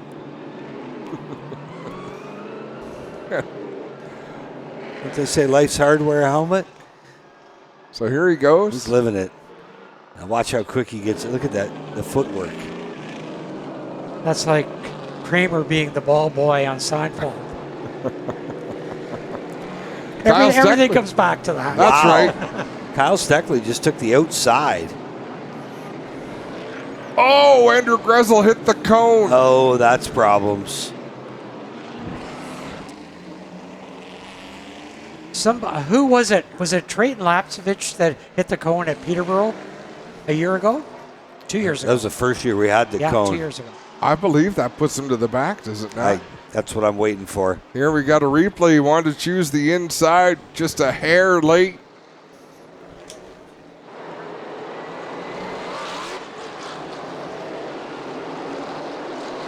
So we could also be seeing history here tonight. Brendan Watson, the all-time leading feature winner on tour with 19. J.R. Fitzpatrick comes into tonight second with 11. Third, Kyle Steckley with 10. Kyle Steckley could move into a tie for second all-time, and now we're going to...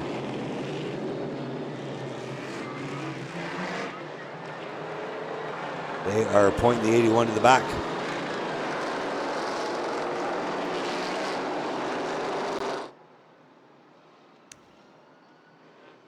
Boy, how frustrated are you? So Andrew Gressel at 81 barely has a mark on it.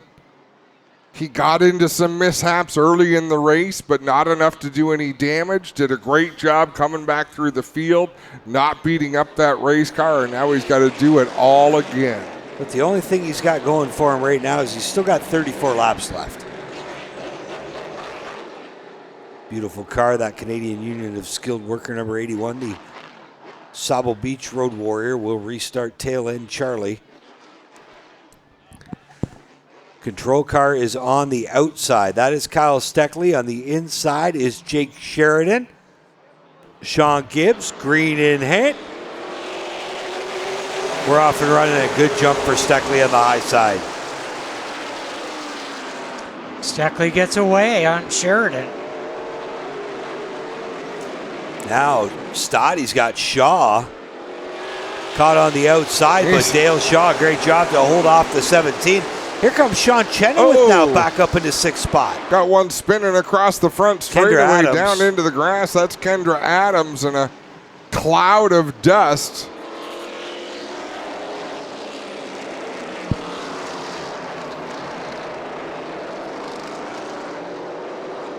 It's kind of an odd place to spin. That's quite a ways down the front stretch.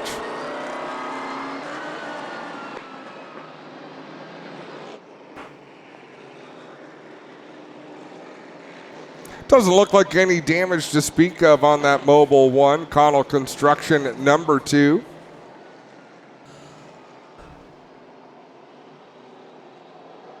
Good restart by Kyle Steckley on the high side, but how about Dale Shaw fending off Josh Stoddy? Yeah, I think it made a little contact there coming out of turn 4. It got Stoddy just a bit loose, and that was enough to allow Shaw to get away. Fourth place is one of the hardest spots to restart from. Because you just now, thankfully, Steckley chose the outside, so that's a bit of a helper, but it's just tough because you're a little helpless to the 3 cars ahead of you. That caution, definitely a break for Dale Shaw with his brakes heating up. Actually, for all the drivers. Talked about those rear rotors glowing on the 83 of Dale Shaw. Camera ops right on top of it. That's odd. A lot of times you see those front rotors. I mean, it's not uncommon to see the front rotors heating up, but man, when you see the rear rotors heating up, you're using some brakes.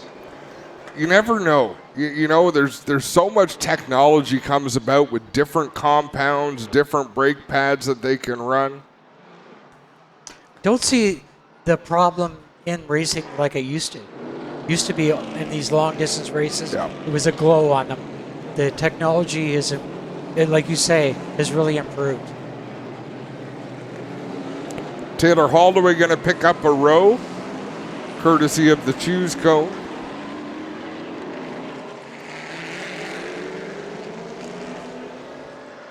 If I'm Andrew Gressel and I'm at the back of the field, I might have just mowed the cone down this time. So, you know, I glanced you last time. This time I'm just... You're going to pay. All out. You're done.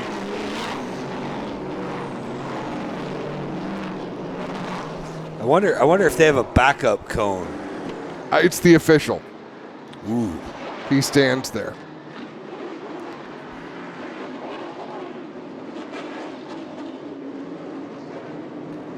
So again, Steckley, your control car. Sheridan on his inside. We'll see what young Kyle Steckley can do here. Green flag flies. He's out by half a car length, down into one. Jake Sheridan in there, a little bit of contact in turn number 2. Dale Shaw wants that outside lane open so he can charge the corner in his battle with Josh Stoddy. Stoddy gets knocked a little bit loose. Joe Lawrence getting racy back in fist bodies to the inside of Holdaway. This is all going on just behind Shaw and the 17 of Stoddy. They will get single file now. First side-by-side battle is that 5th place run between Holdaway and Lawrence. Josh Stoddy working over Dale Shaw still. A little bit of bumper tag going on deeper in the field. Ray Morneau, Junior Farley, Shea Gemmel's right behind them. They're just outside of the top 5, racing hard for position. Stoddy into the rear end of Shaw, that time off turn 4. He's right there doing everything he can to keep pestering the 83 of Shaw. That time gives him a good bump in the corner, but Shaw is still able to hold him off. Dale Shaw doing a great job in that 3rd spot. The 83 machine, Josh Stoddy back and forth. Joe Lawrence, he's had a quiet run in that 78, but really hasn't turned a wheel wrong so far tonight. There's that Shaw-Stoddy battle down into 3 and 4 again. Stoddy came in tonight, your point leader in the 17. And Shea Gemmel looks like he's going to get a spot from Ray Morneau a little behind that battle. Yeah, Morneau's been kind of quiet mid-pack all race long.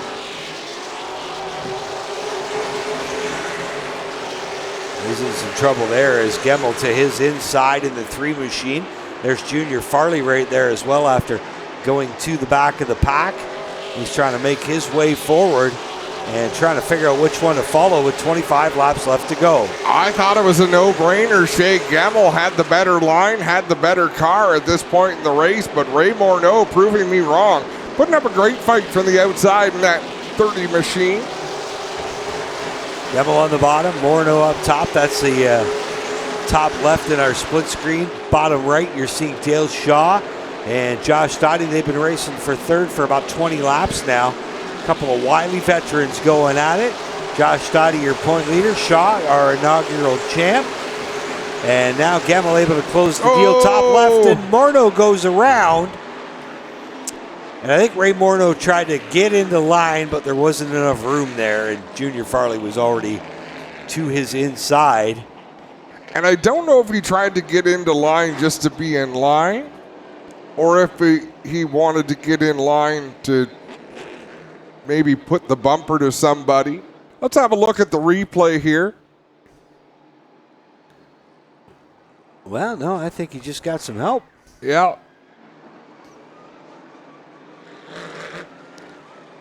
So the 30 goes around on the nose of the 72. 24 laps to go, 76 laps in the book. I know we've had a lot of yellows, but it's been very good racing. I mean, The yellows we've had were fairly minor contact for the most part. Connor Pritico's been very quiet in this one tonight. Yeah, he faded back early and just has never been able to seem to recover.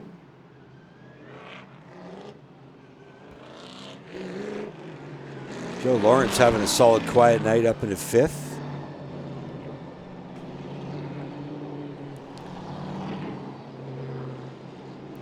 I've had fun watching Corey McAllister, Kendra Adams, our 2 rookie combatants. Corey's had moments where he's well up into the top 10. He's had moments where he was almost all the way to the back of the field in that NTN BCA Bearings number 71.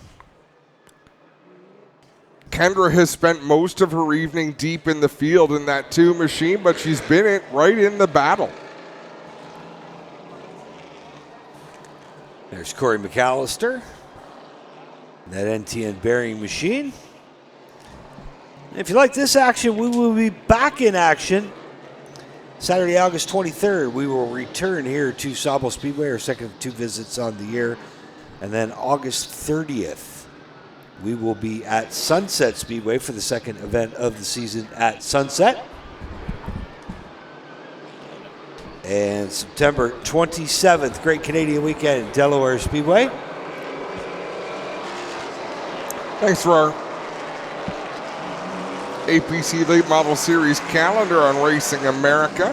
And not only are we coming back up here for late models, Adam, we're coming back up here for super stocks too. Fabulous.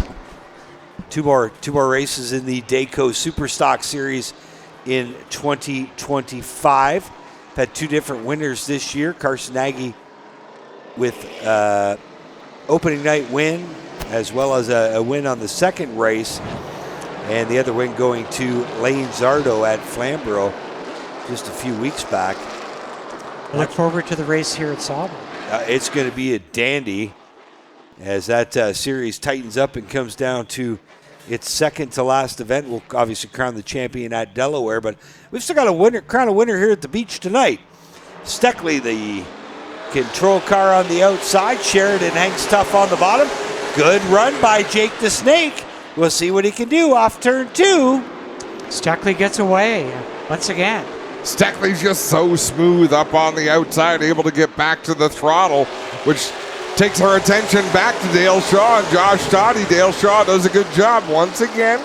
Picks up that 3rd spot, puts Stoddy back to 4th, but Josh Stoddy with a good run down the backstretch. Stoddy's finally going to have position to the inside of Shaw. Stoddy is what you call a good closer. He can close a race off.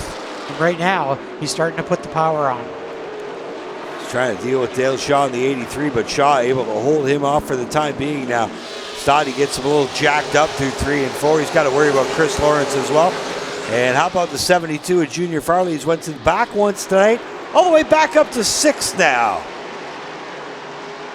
Did he only go to the back once?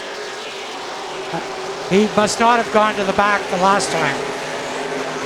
We thought he was going to. I think he got a freebie on that last yellow, if I'm not mistaken.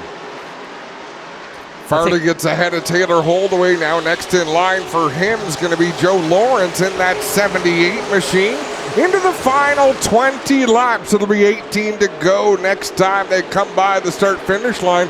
Sean Chenoweth making a resurgence, battling with the 3 of Shea Gamble. Remember, they had their run in early in this race. Josh Stoddy just dropped off there. Stoddy's falling backwards. Lost the spot to Joe Lawrence. And is there anybody that the 3 of Shea Gamble hasn't been racing with here tonight? It seems like he's been side by side with the whole field at some point. Here comes Lawrence up into 4th now. He's going to be the one to put the pressure on Dale Shaw for the final position on the podium. Stoddy looks like he's recovered. Looks like he's okay in that 17 now as he runs 5th behind Lawrence. Yeah, whatever ailed him was short-lived in that 17 as he's closing in on the 78. Shea Gamble drives it deep down into turn number 3 to the inside of Taylor Holdaway. Guys, I'm not sure if you saw it, but that Stoddy Shaw incident, Stoddy was all up on the left rear quarter. An utterly monster truck that left side had to back out. That's why he dropped back. Thanks, Clinton. There you're going to see Stoddy get Shaw jacked up a bit. I think he just lost momentum. Here comes Joe Lawrence to the outside. There's a replay of that pass for fourth. Stoddy trying to get back by Joe Lawrence, but by the same token, the Chesley drivers got to do some big picture racing here with only 3 races left to go in the championship. Well, he's right up in that 3-car battle for the third spot. Dale Shaw has the position. Joe Lawrence with a nice run through turn 2. Can he get to the inside in 3? Finally, Lawrence has him rooted off the bottom, but Shaw, too strong up top, keeps Lawrence at bay. Your leader through turn 3 and 4, this time to the stripe. There'll be 10 laps left to go for Kyle Steckley in the 22, but you're watching the race for third between Dale Shaw in the 83, the 78 of Joe Lawrence, and the 17 of primetime Josh Stoddy. Shea Gemmel and Junior Farley having a good battle for the 6th spot. They're trying to close in. It soon could be a 5-car battle for third. Down into 1 and 2 that work. There's that 3-car battle. It's been raging for a number of laps now. Lawrence going to take a peek to the inside of Shaw. Shaw has to give him the bottom, but we've seen how Shaw can be strong off the top, and he is again. Still keeping Joe Lawrence at bay. Look at how that's sucking in Junior Farley and Shea Gemmel to this battle. Down through 3 and 4, Joe Lawrence on the inside. Again, Shaw strong enough on the high side to hold off the 78. It's your inaugural champ, the 83 of Shaw, the 2020 champ of Lawrence. They're side by side now. Looks like Lawrence is about as far up as he's got on Shaw. Right in there in 1 and 2. They continue to battle side by side. Lawrence unable to clear Shaw. Shaw drives it deep down into 3 and 4. Still side by side down the front stretch. Joe Lawrence in that Elite Realty Group Discount Auto Part Depot and Supply entry claims third spot. Stoddy just had the 83 jacked up a bit, had to lift. Stoddy's getting impatient now. It's go time here with less than 4 to go.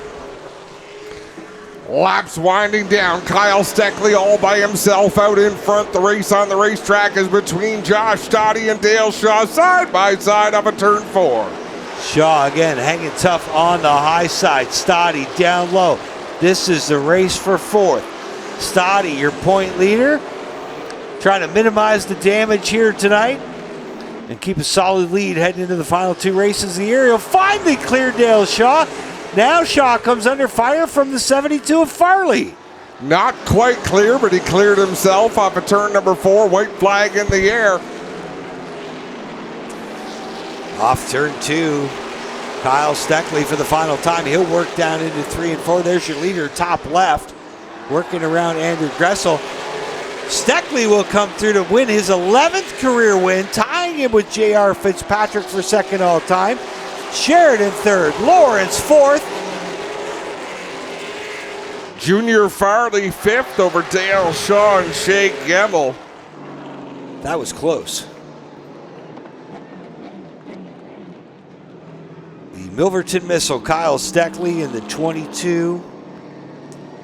Career feature win number 11 for the youngster, matching J.R. Fitzpatrick and only trailing Brandon Watson.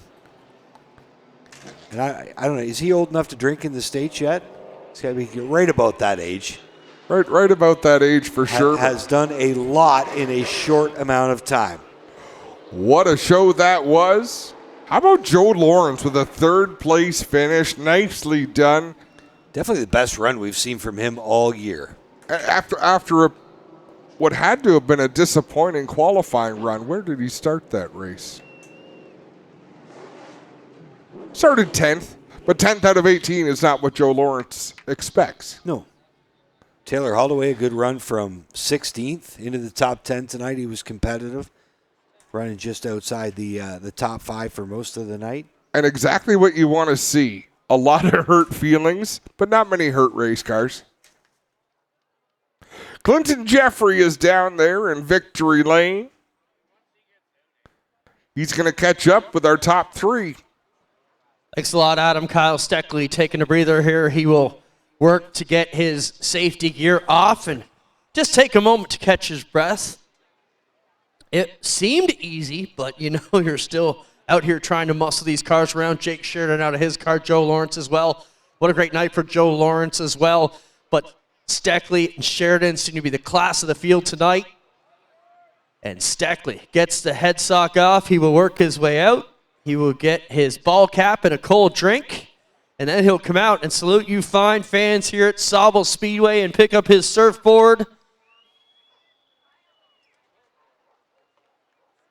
What do you say, fans? You want to see Kyle Steckley? Make some noise for your APC 100 winner tonight. Here he comes out of the car, Kyle Steckley.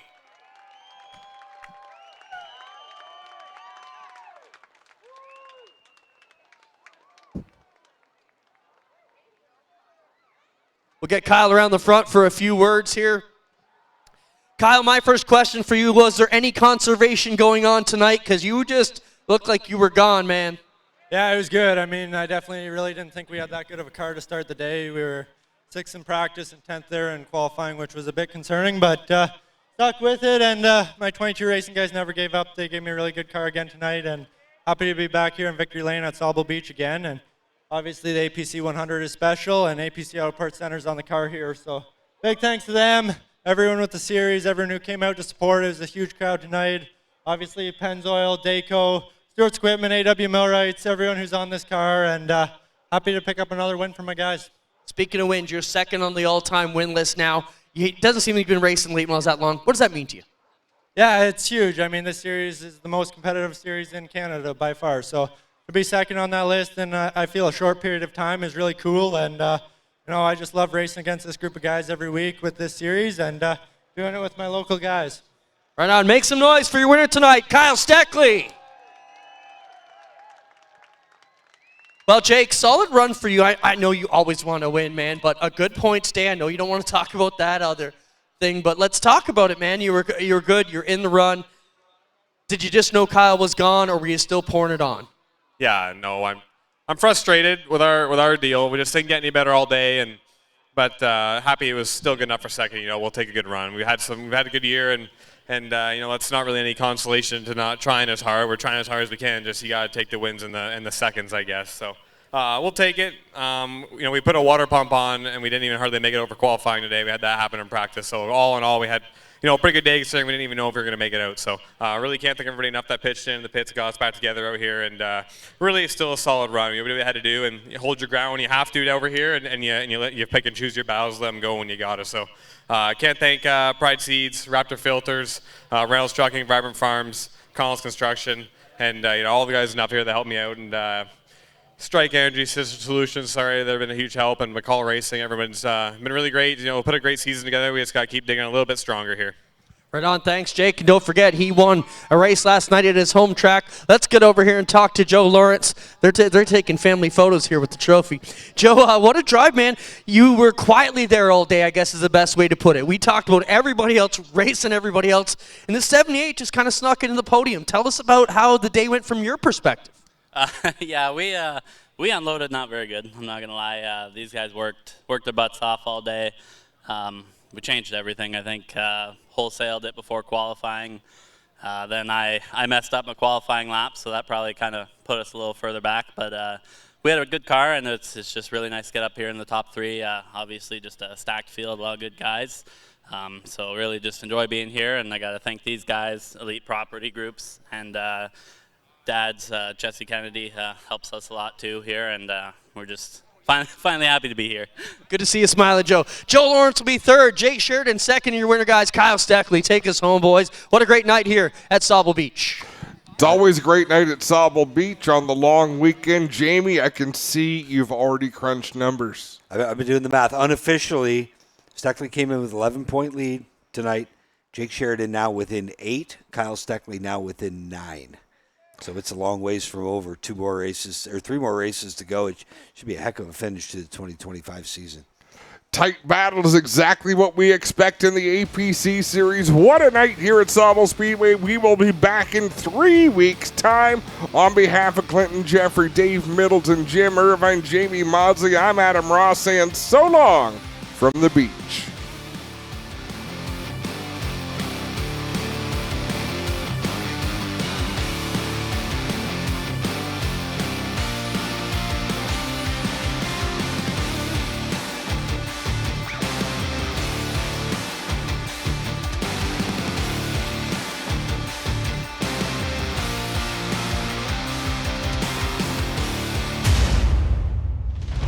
This copyrighted broadcast may not be reproduced, retransmitted, or used in any form without the authorized written consent of GeForce TV.